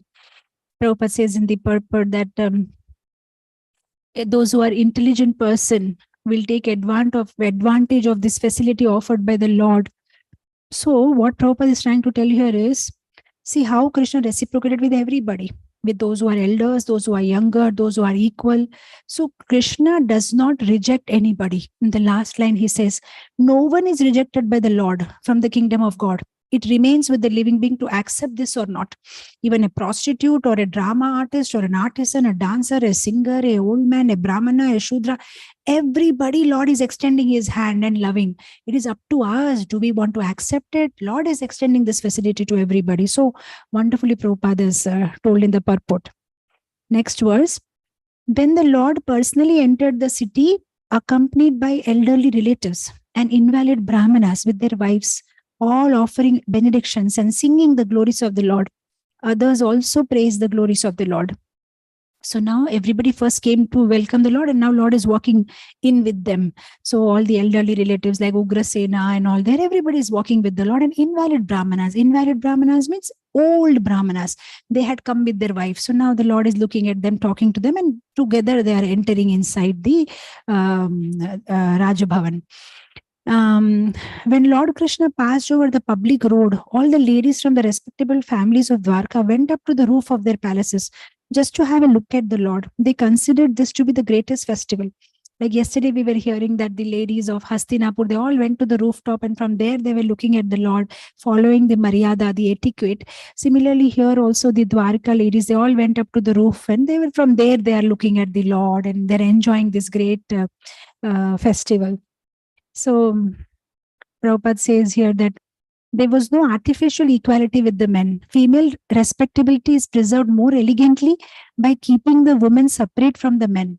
They should not mix unrestrictedly. So actually this can be a class in itself. It's a very wonderful topic, but some other day, how Prabhupada is talking about that there should be no free mixing of men and women. There should be some kind of a proper etiquette, and of course, so many other nice points that he mentions here. Next, we'll go off to the next verse. The inhabitants of Dwarka were regularly accustomed to look upon the reservoir of all beauty, the infallible Lord, yet they were never satiated. This is an important point. See, they were not seeing the Lord first time. Lord is their husband, their father, their brother, their son, their relative, their king. So they are regularly they are seeing him, but still the way they were looking at him as if they are seeing him for the first time. They are never satisfied. They never feel satiated. They never feel okay, fine.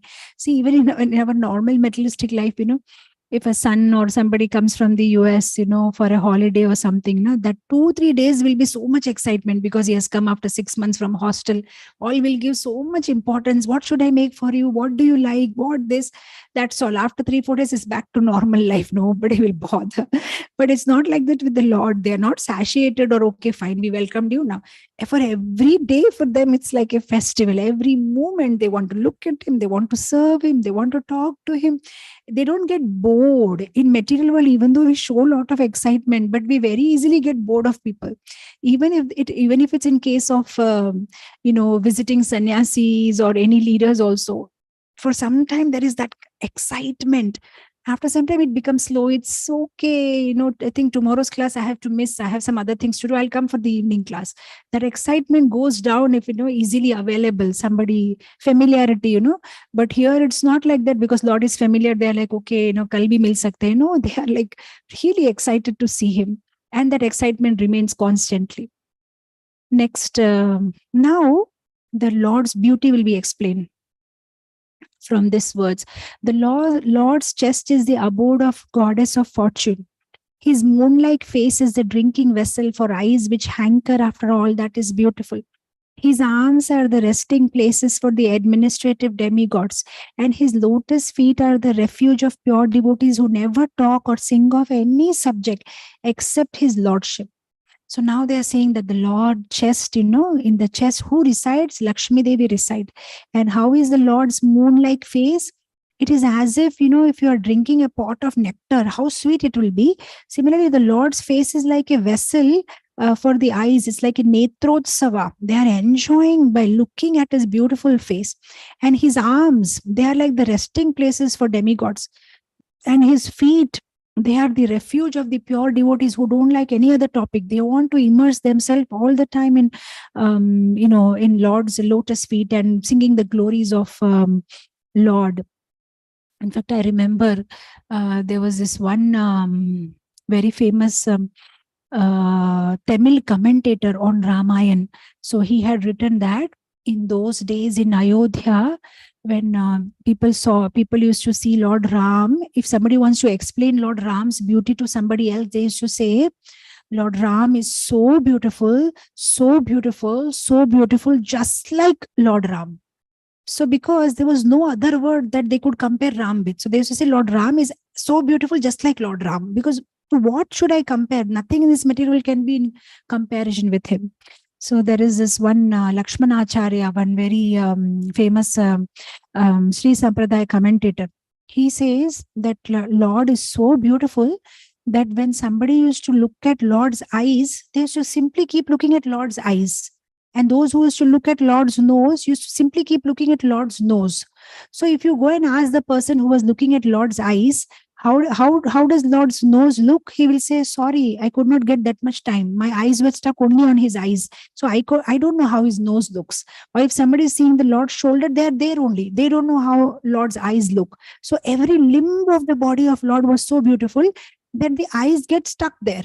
So even if you are telling the eyes, come on now, let us see the other part of the Lord's body, but it cannot move. So beautiful is every limb of Lord's body. So here they are talking, that he's so beautiful. His arms are beautiful, his chest, his moon-like face, and everything about Lord, like this Vallabhacharya says, right? Adharam madhuram, vadanam madhuram, nayanam madhuram, hasitam madhuram, hridayam madhuram, gamanam madhuram, madhuradhipate rakhilam madhuram. He's an emperor of sweetness, and everything about him is sweet. We can't say this is sweet. Everything is sweet. His smiling is sweet. His walking is sweet. His talking is sweet. His eyes are sweet. His, everything about him. His clothes are sweet. His behavior is sweet. Everything about him is sweet. He's the emperor of sweetness, So like that, they're so happy seeing him. Coming to the next verse. As the Lord passed along the road of Dwarka, his head was protected from sunshine by a white umbrella. White feathered fans moved in semicircles, and showers of flowers fell upon the road. His yellow garments and garlands of flowers made it appear as if a dark cloud was surrounded simultaneously by sun, moon, lighting, and rainbows. So here, as the Lord is walking, it's not that he's simply walking, it's like a beautiful procession. Somebody is holding an umbrella, and there are two people on the side, they are fanning him, in semicircles. And the flowers are falling from the balconies, from above. Everybody's throwing flowers, showering flowers on him. And he has worn a beautiful yellow color garment, and he has worn a beautiful garland of flowers. And it looks like as if there is a dark cloud, because Krishna is dark in color, which is surrounded by moon, sun, lighting, rainbow, stars, at a time, everything in it. It's looking so effulgent, so beautiful he is looking. After entering the house of his father, he was embraced by the mothers. And the Lord offered his obeisances to them by placing his head at their feet. The mothers were headed by Devaki. So why are they using the word mothers here is because, Vasudev had many wives. So it was not only Devaki, he had so many wives. So all his wives are like Krishna's stepmothers. So it's not like only his mother. He was paying obeisances to all the mothers. And how did he do it? By putting his head on their feet. Headed by Devaki, he was doing that to everybody. So, here Prabhupada talks about, in the purport, about 7 mothers. How a wife of a guru is also a mother, the real mother. The wife of a brahmana, the cow, the nurse, the earth, the wife of a king, all are the 7 mothers he talks about in the purport. The next verse, the mothers, after embracing their son, sat him on their lap. Due to pure affection, milk sprang from their breast. They were overwhelmed with delight, and the tears from their eyes wetted the Lord. The Lord is very elder. After the Kurukshetra war means the Lord must be what? Maybe more than 120-year-old, but still when the mothers put the Lord on their lap out of the Vatsalya Bhava, the milk was coming out from their breast. That means so much affection they have for the Lord as their son. Thereafter, the Lord entered his palaces, which were perfect to the fullest extent. His wives lived in them, and they were numbered over 16,000. So then, after meeting his mothers, he goes and meets his wives, and it's not 1 or 2 wives, more than 16,000 wives were there, and Lord went to meet them. The queens of Lord Krishna rejoiced within their mind to see their husband home after a long period abroad. The queens got up at once from their seat and meditation. As was the social custom, they covered their faces shyly and looked about coyly. So now this ladies, as soon as they heard that now Krishna is entering, wherever they were sitting or they were actually meditating that now he'll come, and then he will ask us this, then he will talk to us. So they were in kind of a meditation, in a trance, just waiting. Then he will enter from here. Then what will he ask me? So many things they're thinking. But as soon as they came to know that he's entering, they just got up and they ran to greet him. But as the custom was, they can't immediately go and talk to him. So they have to stand at a safe distance, cover their head, and stand there shyly unless he comes and he starts talking to them. That was the custom, So, of course, some people may find it like, oh, come on, what is this? But those days, even though the expression was very sober, the emotion was very deep. Nowadays, we see that the husband, wife, or, even in public places, they don't mind to hug each other, and they feel it's very great, to express their love publicly in front of everybody, and they're not shy about it. We see that in the airports and all, immediately they will hug their wives, or, they may, but within 2 minutes, they'll start fighting also. So the expression is, the way they, it's like a hyper, but their emotion is very low. With this, what you say, that love at first sight and divorce at first fight, they don't bother. There is no deep emotion. But in the Vedic time, even though the expression was very sober, they will not go run and cling to him or jump and all, but their emotion was so deep. They had such high respect for their husband and such deep love they had for their husband. So, in the next verse, the inseparable ecstasy was so strong that the queens who were shy, they embraced the Lord in the innermost recesses of their heart.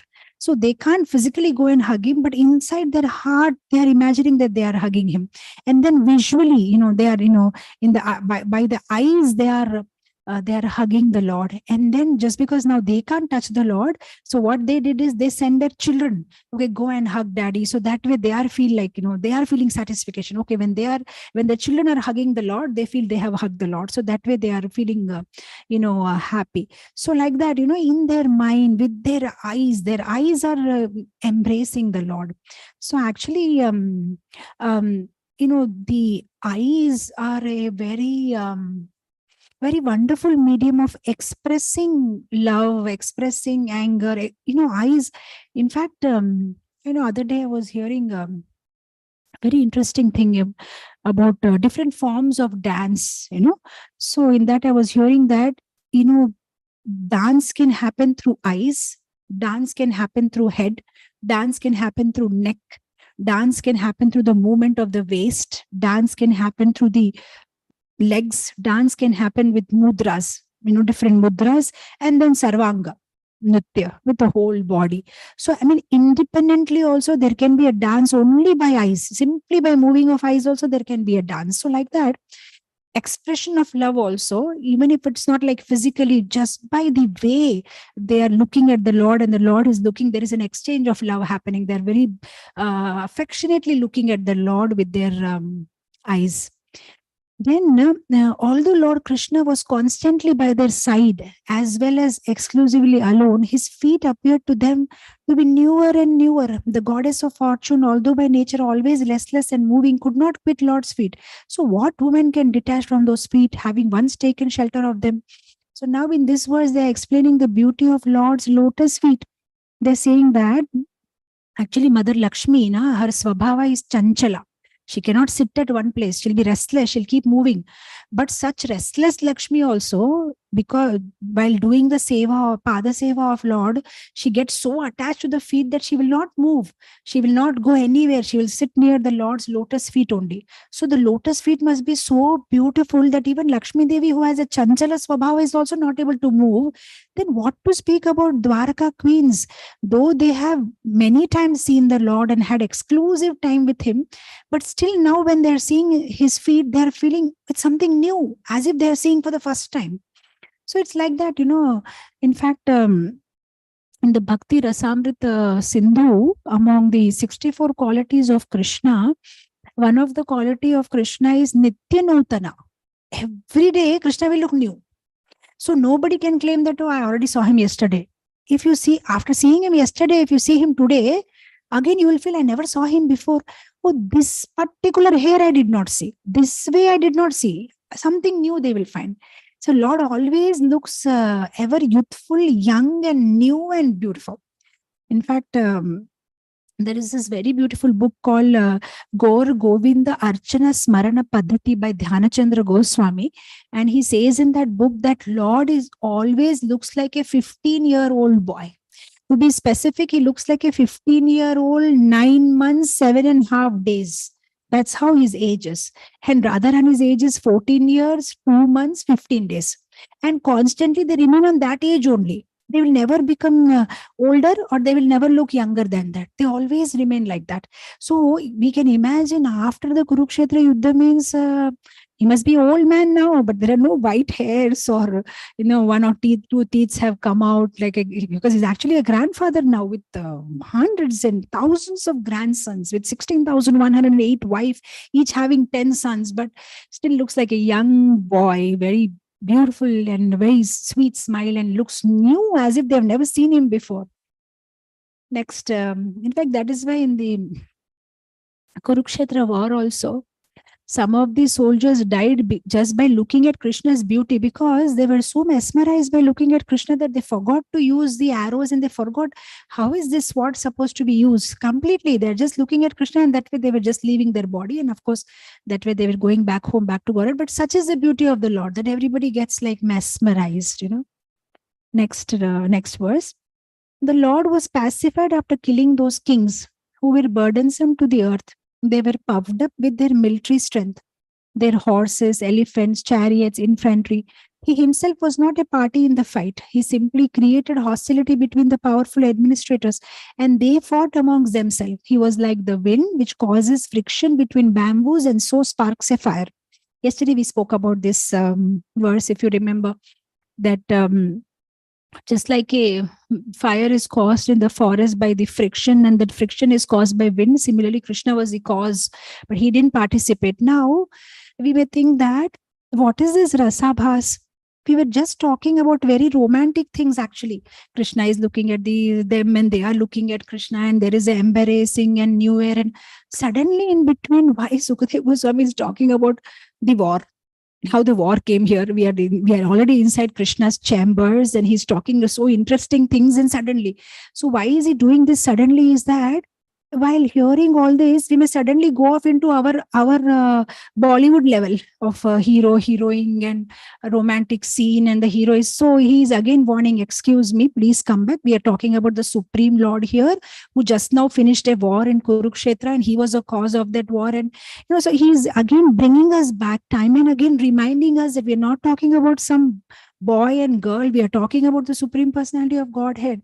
And that is why in the next verse again he says, Sayesha Nara Lokesmin, that Supreme Lord Sri Krishna, out of his causeless mercy, appeared on this planet by his internal potency and enjoyed himself amongst the competent women as if he were engaging in mundane affairs. So he's reminding that, excuse me, please understand this. We're not talking about a normal person. We're talking about the Supreme Personality of Godhead. Out of his causeless mercy, he has come to this world, on his own, independent he is, and he came and he's giving affection to this ladies who are also not normal ladies. They're competent women. They're all so devotees of the Lord, and he's behaving as if he is engaging in some mundane affairs, but he is the Supreme Personality of Godhead, so that we don't start having some different imaginations in our mind. And then again coming back now, after giving us that brief reminder, again he'll come back. Although the queen's beautiful smiles and fruitive glances were all spotless and exciting, and although they could conquer Cupid himself by making him give up his bow in frustration, although even the tolerant Shiva could fall victim to them, still, despite all their magical feats and attraction, they could not agitate the senses of the Lord. So now he's clarifying that it's not like some mundane affair, and the Cupid has thrown his arrows, and now the Lord is remembering the queens, and the queens are remembering the Lord. He says, no, it's not like that. Cupid can't do anything. Even before, Cupid stands there to put his arrows, he sees that even before he puts the arrows, the Lord is attracted to them and they are attracted to Lord, because this relationship is transcendental and spiritual, and it's not based on, mundane, materialistic gunas. That is what he's saying. So though Cupid could have, here you see in the purport, only by unalloyed, transcendental, loving service, they were able to satisfy the Lord. It's not that they were, by their feminine attractiveness, it's not that Lord was attracted to the queens because they were so beautiful. No, Lord was attracted to them because they were so spiritual, because they served the Lord. They were devotees of the Lord. So that is what can attract the Lord. So he's saying that thus being satisfied by their unalloyed service only, the Lord reciprocated and served service just like a devout husband. Otherwise, he had no business becoming the husband of so many wives. He is the husband of everyone, but to one who accepts him as such, he reciprocates. This unalloyed affection for the Lord is never to be compared to mundane lust. It is purely transcendental. And the grave dealings which the queens displayed in natural feminine ways were also transcendental, because the feelings were expressed out of transcendental ecstasy. So there is nothing mundane here. It's all transcendental. They love the Lord, Lord loved them. There is a spiritual exchange, and it's not some mundane love affair. So one thing I was contemplating on this is that what can attract the Lord? The Lord is supremely beautiful, supremely powerful, supremely famous, supremely rich, supremely opulent, supreme everything. We don't have anything supreme. How can we attract him? So here Prabhupada has given us a hint that only one thing that can attract the Lord is his service. If we serve the Lord, loving service can satisfy the Lord. For for service of the devotee, the Lord will melt just to take the service of the devotee. I'm reminded of this one pastime. The Jaipur kings, when the Muslim people, when these Muslim rulers, they were attacking the deities in Vrindavan and all, then all these Vrindavan deities were moved to Jaipur. So the Jaipur king was the custodian of all these principal deities.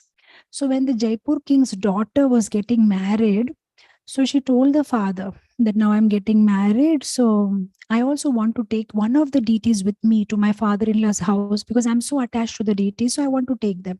So actually she wants to take all of them, but he said, I can't give you all of them. One deity you can take. She said, which one I should select? So they don't understand what to do. So they wrote a letter to Vishwanath Chakravarti Thakur that which deity my daughter should take. So Vishwanath Chakravarti Thakur said that I cannot differentiate like that between deities. You take this deity is better or that deity is better. How can I do that? So Vishwanath Chakravarti Thakur said, do one thing. You put all the three principal deities, Radha Gopinathji, Radha Govindji, Radha Madan Mohanji, inside a dark room, and you blindfold your daughter. You put her inside that dark room. Whichever deity she touches first, that deity she can take to her father-in-law's house and worship. So they said, fine. So they made all arrangements. They put her in a pitch dark room. All the deities were put there. So now she started walking. Now she has to walk and she has to touch the deity. So as she was passing, she passed through Radha Govindaji. Next, Radha Madan Mohanji was standing, and then next, Radha Gopinathji was standing. So she passed through Radha Govind. Okay, now she was passing through Radha Madan Mohan and she's going in front. So as she was about to pass Radha Madan Mohan, and now if she passes Radha Madan Mohan and touches Gopinath, she will take Gopinath.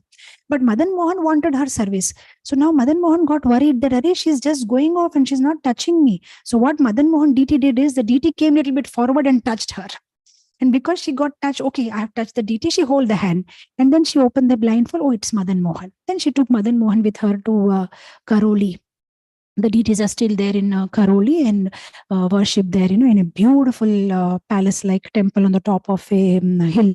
So the Supreme Personality of Godhead, but Seva can melt him. He wants to take Seva from her. He came forward, he put his hand a little bit forward and then got touched by her. So only thing that can attract the Lord is seva, service, when we serve the Lord. So next verse we'll go to. The common materialistic conditioned souls speculate that the Lord is one of them. Out of their ignorance, they think that the Lord is affected by matter, although he is unattached. So here an important point is made that the common people, they just compare with the Lord, but they don't understand, what rules apply to them that don't apply to the Lord. They start making judgments. Why Lord has to marry 16,108 wives? His Holiness Radha Govind Maharaj, he gives very good example. He says, suppose if you are in a traffic light and you are driving a car and you see a red light, you will stop the car. But you will not see up in the sky and say, Arey, why this airlines is, why this aircraft is going away? Can't it see there is a red light? Why it's not stopping? Why it's just going? So it will be foolish if you complain like that, because they have different traffic signals. They are above in the air. Their traffic signals, red lights are different. You are on the road. Your traffic light is different. Now, if you start criticizing, it's not making sense.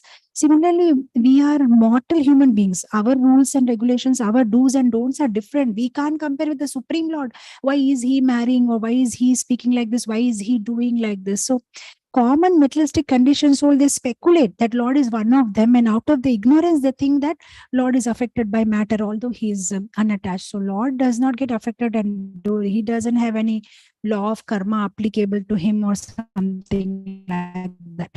We'll go to the next verse. This is the divinity of the personality of Godhead. He is not qualities of material nature, even though he is in contact with them. Similarly, the devotees who have taken shelter of the Lord do not become influenced by the material qualities. Such a wonderful point, that Lord, he is not affected by material nature, and even a devotee who has taken the shelter of the Lord will not be influenced by material qualities. Why? Because he is taking shelter of the Lord. See, in the airport, when the child is very young, the mother will carry the child on her shoulders. If you go for a security check, The small baby, they will not separately check. That child will go off with the mother. He doesn't have to stand in line separately. But if the boy is a little bit elder, then he has to go on his own. Similarly, those who have taken shelter of the Lord, they are in the Lord's lap. For them, everything becomes easy. They will not get affected by material qualities. Just like if we are driving, we have to face traffic. But if we are airlifted, then the traffic below will not affect us because we are airlifted by the Lord. So similarly, when we have taken the shelter of the Lord directly, then no material qualities will affect, will not get influenced by. Now to the last verse. The simple and delicate woman truly thought that Lord Sri Krishna, their beloved husband, followed them and was dominated by them. They were unaware of the extent of the glories of their husband, as the atheists are unaware of him as the supreme affection or authority or confidence or intimate feeling that he's our husband, and look how he listens to us, and he's a henpecked husband, he's dominated by us, he's ours. Just like those cowherd boys used to think, oh Krishna, tumi ami sama, oh what do you think you are, we are same in strength. They never thought about Lord as God. Here also the women, they're not thinking about him as a supreme personality of Godhead, they're thinking about him as their own husband. And that is a very simple and delicate woman. That is how they are thinking about the Lord.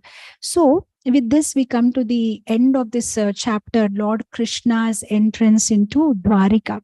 But in the coming chapter now, Sonak Rishi will remind that where have we drifted to? I am asking you about Parikshit Maharaj. So now you please tell me about Parikshit Maharaj. What exactly happened to him? So in between there was this, elaboration of these two chapters.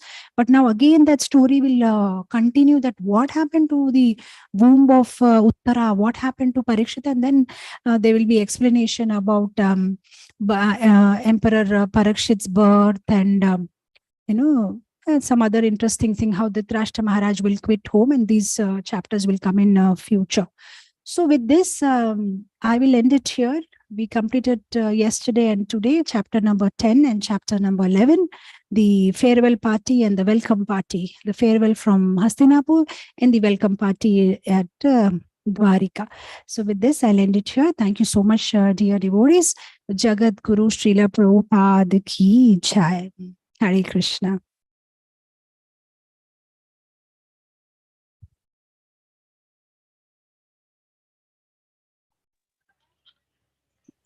Hare Krishna, Mataji. Danvat pranams unto your feet. Thank you so much, Mataji. Hearing chapters, it was not like just studying it, it was just relishing it. The picture was truly going off in front of, in the minds, which is really a sense that what should we do, that consciousness should go there. And how beautifully you explained that. I could imagine the Krishna's garland, everything was like amazing. And we really thank you so very much, Mataji. In a bad health also, you managed and you gave the sessions. Thank you so much. Mataji, can we ask devotees if they want to ask the question, if you allow?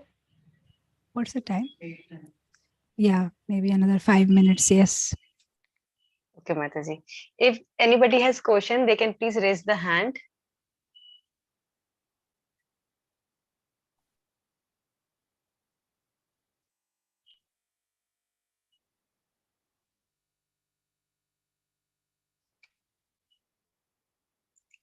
Seeming like all were mesmerizingly hearing the lecture.